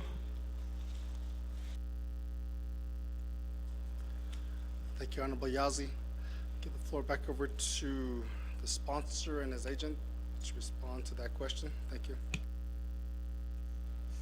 Yeah, Shanella, Honorable Yazzie, for those questions and the breakdown for this contracting period. I don't know when to add the concerns related to our communities and how much more they would be able to assist and if it would be enough. Again, I will rely here on my agent, Mr. Cascoli, to respond directly. Yeah. Honorable Yazzie, for your questions. Just to clarify, the budget that is inclusive of the legislation, the 14 million, that is only for the FY 2024 as on the heading, and that's under the annual funding agreement proposed. So that'll only be for 1 year for FY 24. To be frank, to answer the question, is that enough? No, that's not. There are still our communities, as I mentioned, in the northeast part of Navajo, that Navajo EMS is not the primary response. We've also identified other communities that surround the city of Gallup. That again, that is not the primary response for Navajo EMS. Thank you. With that, Chair Pro Tem, that concludes our responses. Yeah. Thank you, Honorable Nez. To get back to Honorable Sherilyn Yazzie. Did that answer your question? Yeah, I have a follow-up. Thank you. You have the floor. All right, thank you for clarifying the grant proposal is 14 million for 1 year, and it's not enough. So the contract will be for that 5-year period. So does that mean each year you would have to submit a new proposal for this amount? Am I correct on that? Okay, so and if it's not enough, what kind of extra, I don't know, data are you collecting to make sure that, you know, that these proposals will increase if it's possible? You know, just hearing colleagues kind of talk about their concerns of their community, how would we be able to help you, or what will you be doing to make sure that, you know, this proposal that you submit each year, you know, goes up to help our communities? That's my question. Thank you. Thank you, Honorable Yazzie. To get back over to the sponsor to respond. Yeah, Chair Pro Tem Adonana, for your follow-up, Shamila, Honorable Yazi. So part of this legislation and contract allows for those negotiations. And so being able to garner and gather the information not only from what our colleagues have presented here, but I think does allow for a good statistical analysis to incorporate into how the proposals move forward from year 1 to year 6. But to more elaborate, I'll have my agent, Mr. Casoli, respond directly to that follow-up. Yeah. Thank you, Honorable Yazi, for your follow-up question.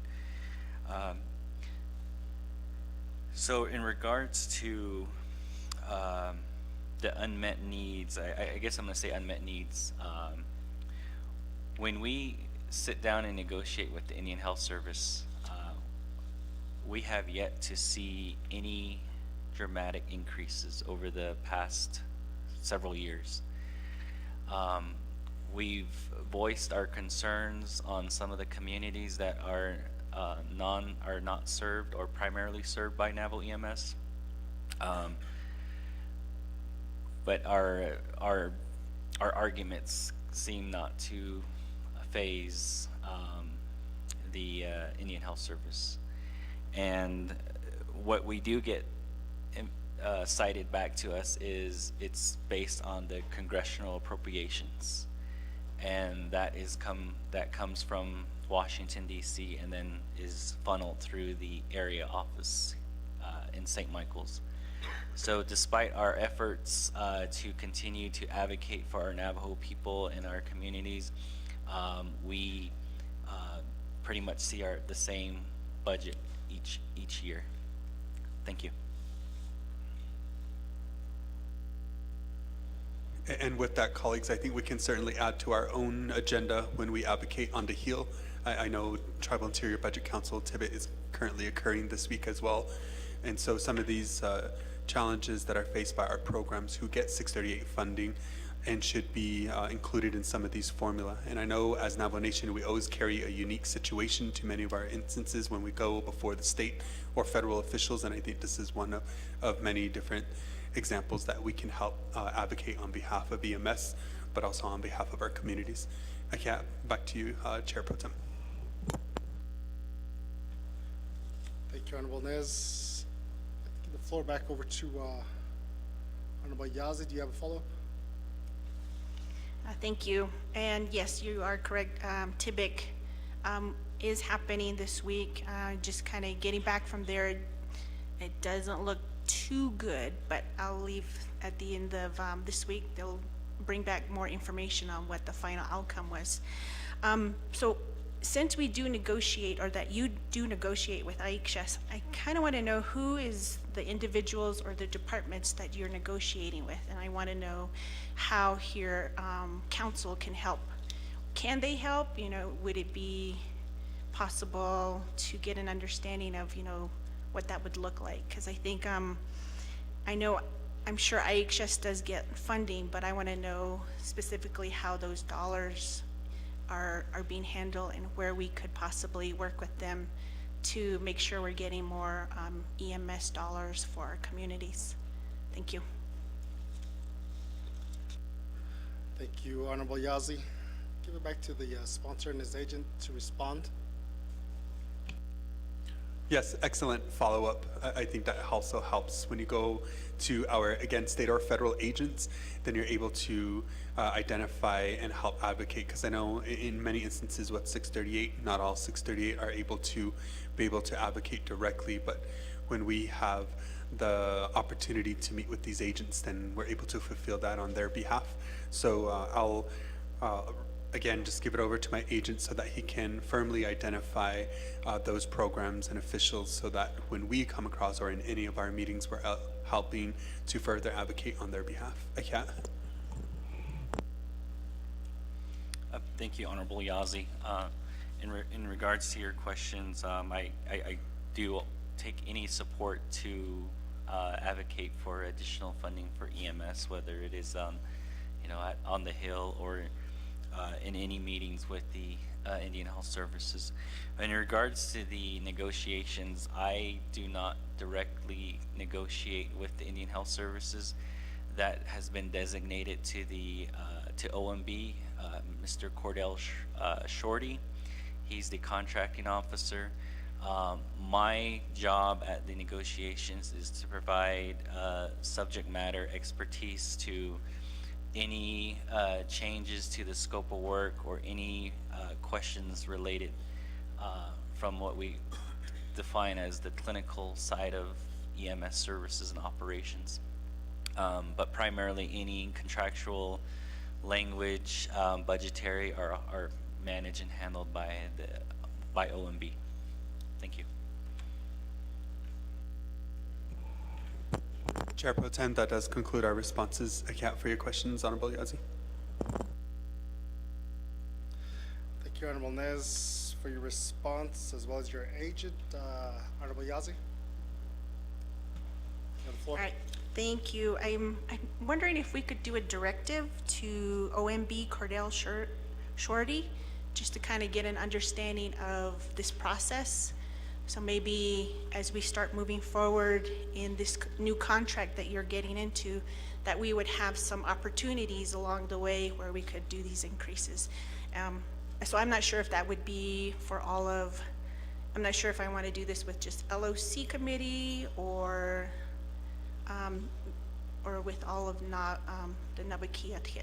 I'm not sure what do you think would be best? I just want to make sure we're sitting down with, you know, whoever's at the negotiating table and kind of get an understanding of where we can, along this contract year, where we should be doing our increases. Is that possible?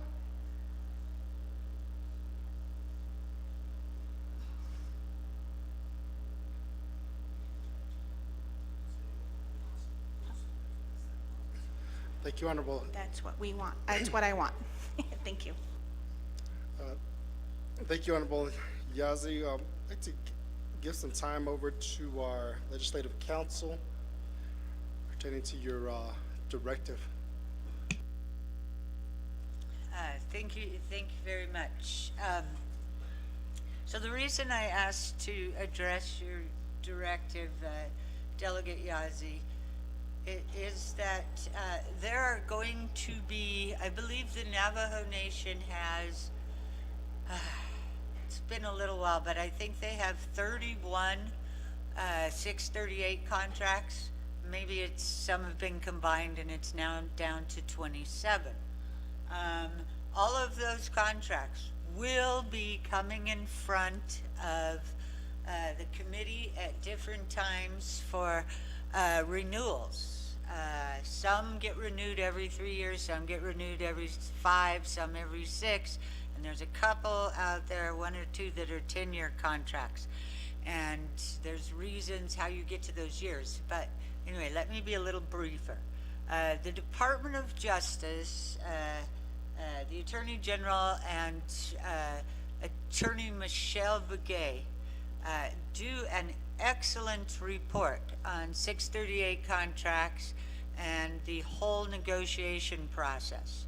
And I want to strongly recommend that NABI have that presentation done, or the individual committees have it done. It provides a lot of information about the process of negotiating these contracts, which is important for delegates and also executive staff to understand that by the time you're sitting down to negotiate a contract, the money has already been determined for that contract. It comes from Congress and then from the federal funding formulas used by both the BIA and the IHS as to how they distribute to the various regions. So it's actually fairly complex. I just want to really shout out to NABI that they have that presentation done. It will answer so many of your questions.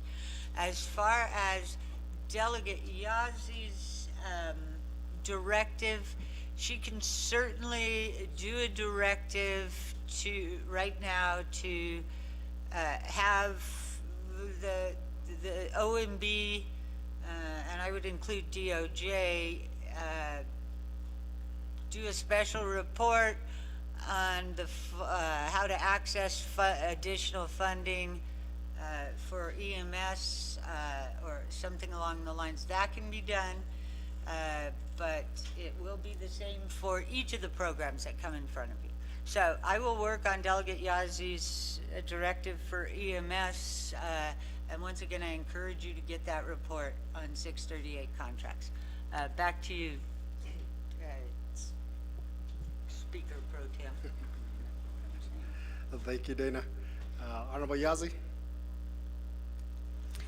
Thank you for that additional information. I do think it would be wise if Naa'bik'iyati, we take that this time or in the future where we are able to hear about all of the 638 contracts and also hear about how, we should be negotiating and, making opportunities for our program so we can better get those services to our community. And then I will also work with Dana on that directive. So thank you. I have no more questions. Thank you, Honorable Yazi. I don't see anybody else in the queue. Going once, twice. Okay, let's take this to a, Colleagues, I want to respond real quick to Honorable Yazi. Thank you. Colleagues, if you remember, we did make several requests that was to the speaker, and for the record, those requests have been made more than once. That was coming from Honorable Otto So, Honorable Eugenio Charles Newton, and others to have that work session from 638. And my suggestion is to have it before Naa'bik'iyati, as NABI is typically the final authority, not only with this contract, but with most contracts. So it would be great to educate all of us on the contract so that it helps in our advocacy as well. Also, colleagues, we do have an amendment on this legislation. If I open it up and leave it up to you, colleagues. Thank you. Back to you, Chair Pro Tem. thank you, Honorable Nez.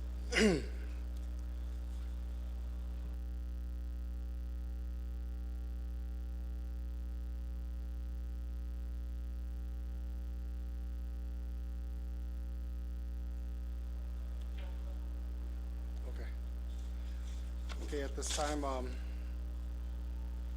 Honorable Claw.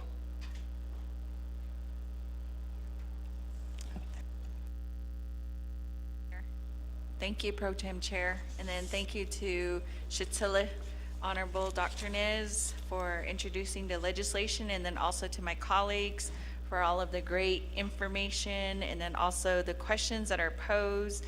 And I do support the suggestion to bring this information before Naa'bik'iyati, especially when it comes to the contract performance. Those are some of the questions that I will pose during the work session. And then also, there is an amendment that I would like to offer to the floor. So with that, I'll go ahead and turn it back over to you, Pro Tem Chair Johnson.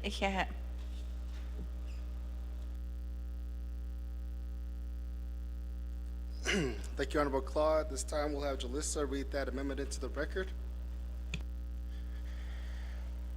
Thank you, Chair Pro Tem Johnson. Amendment 1 on page 2, line 22, make the following change. Delete overstrike Department of Interior, Bureau of Indian Affairs, and overstrike. Insert, underline, Department of Health and Human Services, and underline. 2, renumber or reletter succeeding paragraphs, sections, and exhibits as necessary and appropriate. The Office of Legislative Services and the Office of Legislative Counsel are authorized to make technical edits to this legislation and its exhibits to implement the committee's intent. This amendment supersedes inconsistent language in any other amendments. Chair Pro Tem.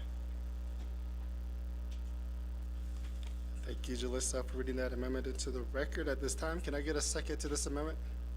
Get a second by Honorable Arvizo. Thank you. Are there any questions to this amendment? If there is none, we'll go ahead and take a roll call vote.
Thank you, honorable colleagues, for your votes. We do have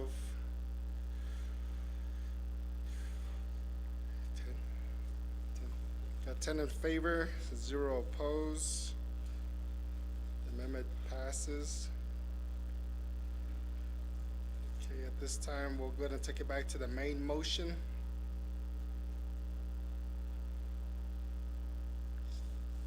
Don't see anybody else in the queue. We'll go ahead and take this to a roll call vote. Before the vote, we'll do a second reading. Chair Pro Tem Johnson, members of the Naa'bik'iyati Committee, Amendment 1 on page 2, line 22, make the following change: delete overstrike Department of Interior Bureau of Indian Affairs and overstrike insert underline Department of Health and Human Services and underline 2, renumber or reletter succeeding paragraph sections and exhibits as necessary and appropriate. The Office of Legislative Services and the Office of Legislative Counsel are authorized to make technical edits to this legislation and its exhibits to implement the committee's intent. This amendment supersedes inconsistent language and any other amendments. Chair Pro Tem. Thank you, Jalissa, for that second reading of the amendment. At this time, I don't see anybody else in the queue. We're going to take this to a roll call vote at this time.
Thank you, honorable colleagues. So the 25th Navajo Nation Council, we got 11 in favor, 0 opposed.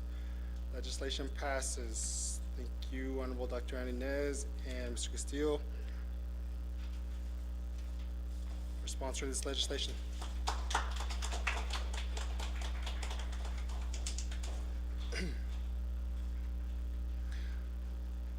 Okay, moving on to item 8, close of meeting and announcements and adjournment. At this time, are there any announcements?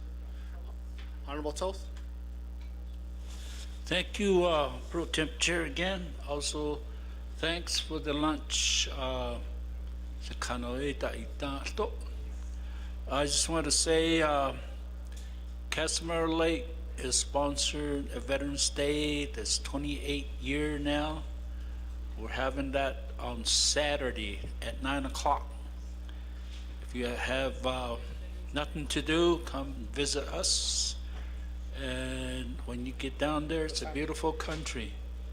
So we have deer, moose, and a lot of cattle in our area. So a lot of lakes. Area koro nausdeshli aro shi salat on the. Thank you for your service and welcome home. And appreciate that you serve the United States Adon Navajo Nation. So, God bless you to all of you. Nice to see everybody again here. Thank you. Okay. Okay, colleagues, don't leave. I'd like to give the floor over to our Chief Counsel, Dana. Okay, thank you. This is just quick. Delegate Toth and Delegate Yazzie have asked for directives Both of those directives have been sent out to them. If they are happy with them and want the directives, they need to motion for them. So Delegate Toth, if you're happy with the directive I sent, you would motion for it. Thank you. Back to you, Chair Pro Tem. Thank you, Dana.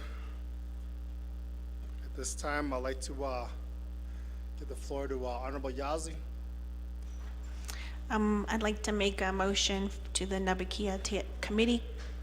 Have a directive for within 45 days, the Department of Justice and OMB and budget contracts and grant section shall provide written oral report to Naa'bi Committee on Indian Self-Determination, Education Act, Public Law 98-638 contracts and contract negotiations and process to increase funding for Navajo Nation programs.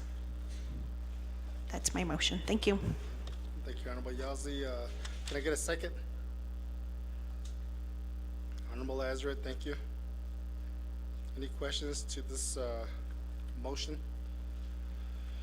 If there is none, we'll go ahead and go to a roll call vote.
Honorable Nota, how do you vote?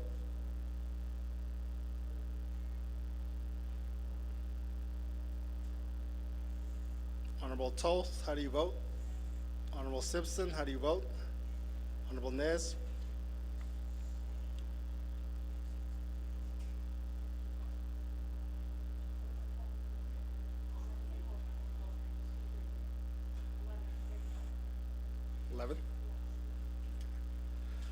Thank you, honorable colleagues, for your votes. That's 11 in favor, 0 opposed. Motion carries.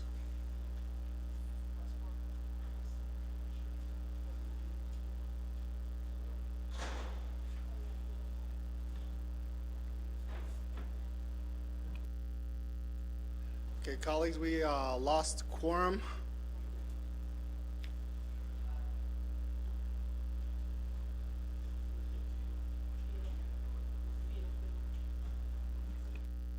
BNF members?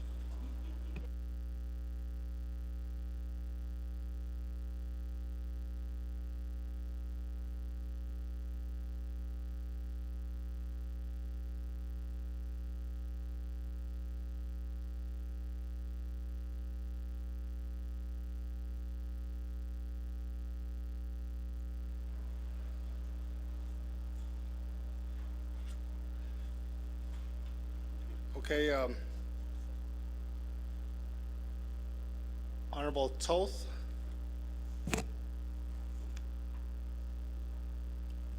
Thank you, Pro Tem Chair. I'd like to make a motion with my directive to the AMS. Also, iri akuro directive ishlagi shabende do chato hiadoli. This is to from this body. Within 30 days, that the Director of Navajo Nation Department of Emergency Service, along with the executive branch of the Department of Health, also to give a report to Naa'bik'iyati Committee on the needs, resource, funding necessary to provide significant emergency service to the community of throughout the Navajo Nation. That will be my motion, Chair, Pro Temp Chair. Okay, Honorable Toth, thank you for reading that into the record. Can I get a second to this amendment? Honorable Helena Naa'bik'iyati. Any questions to this amendment? If there is none, we'll do a roll call vote.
Is that right?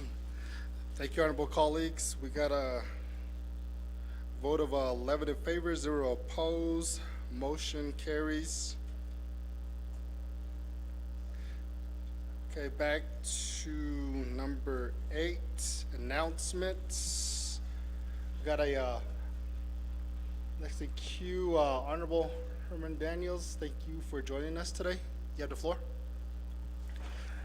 Thank you. Without Shishna Ash Pro Temp Chair, Arinta Kodoshan and Slenigi, Naa'bik'iyati Committee members, Zudashan so Ziniko Kehikibedak Echo.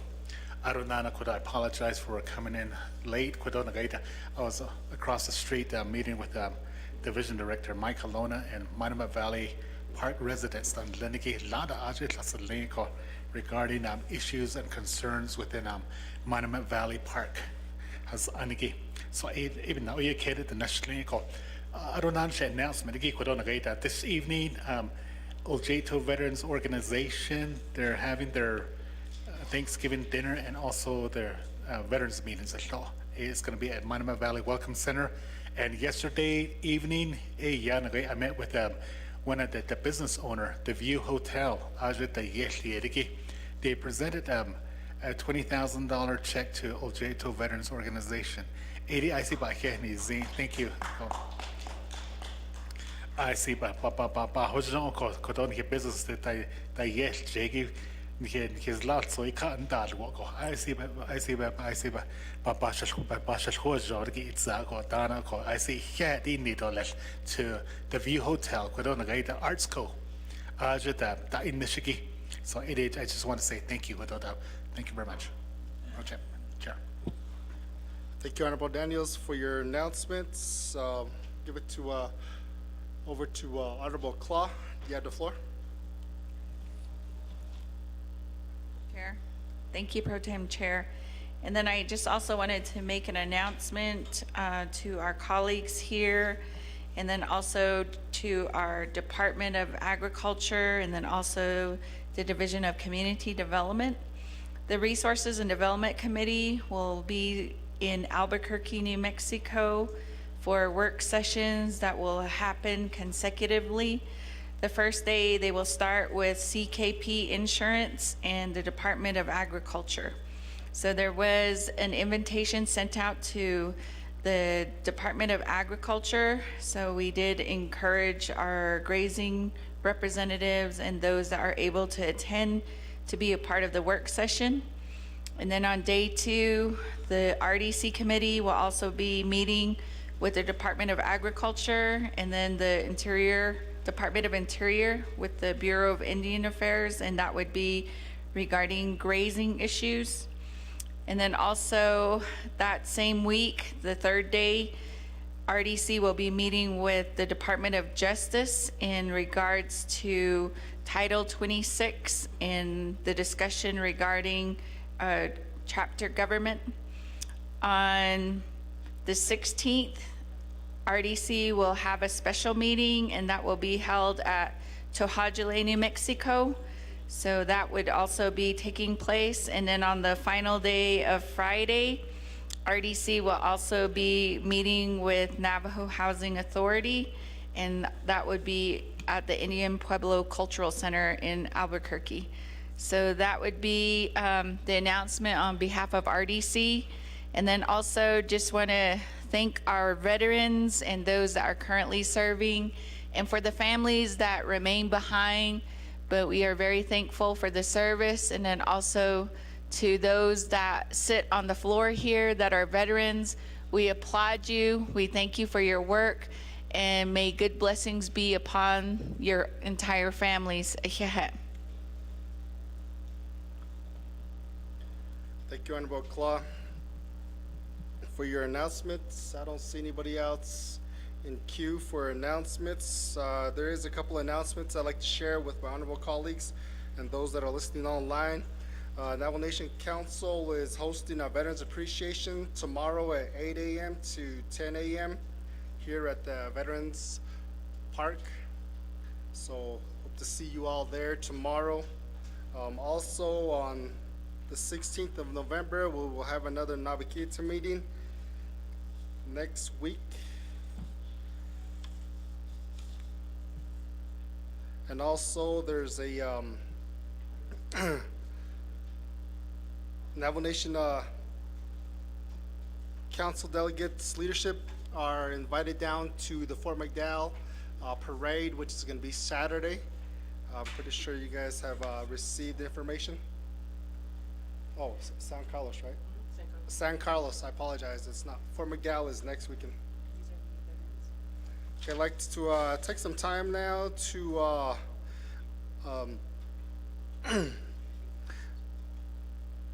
recognize Honorable Danny Simpson, Honorable George Tolt, Honorable Ricky Nez, Honorable Lamardo Azrit, veterans of the 25th Navajo Nation Council, and Honorable Arvizo.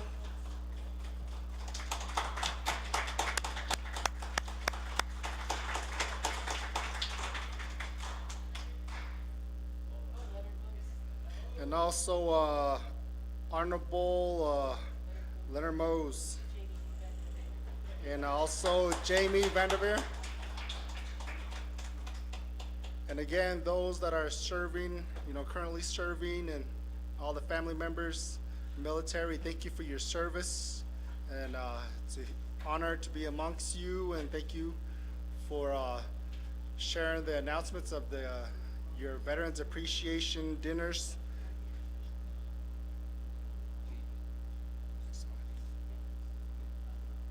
Okay, so at this time, I'd like to go ahead, if there's nobody else in queue, no additional announcements, I'd like to go ahead and move on to adjournment.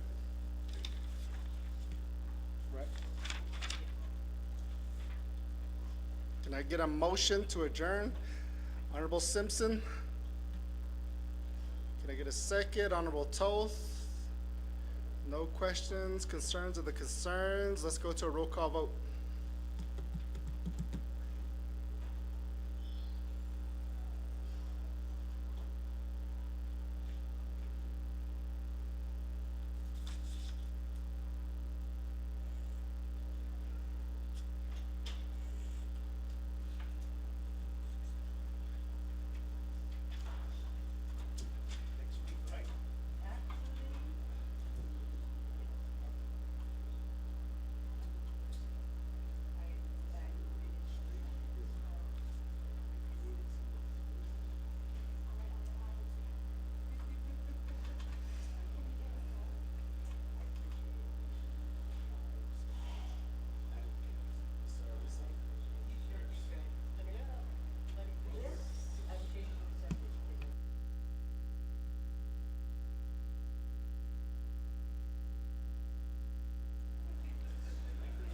Honorable colleagues, this is a motion to adjourn.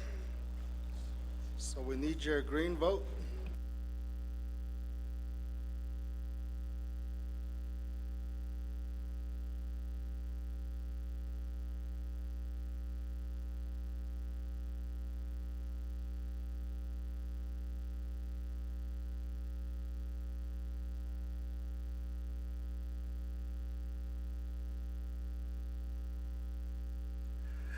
All right, thank you, honorable colleagues at the 25th Navajo Nation Council.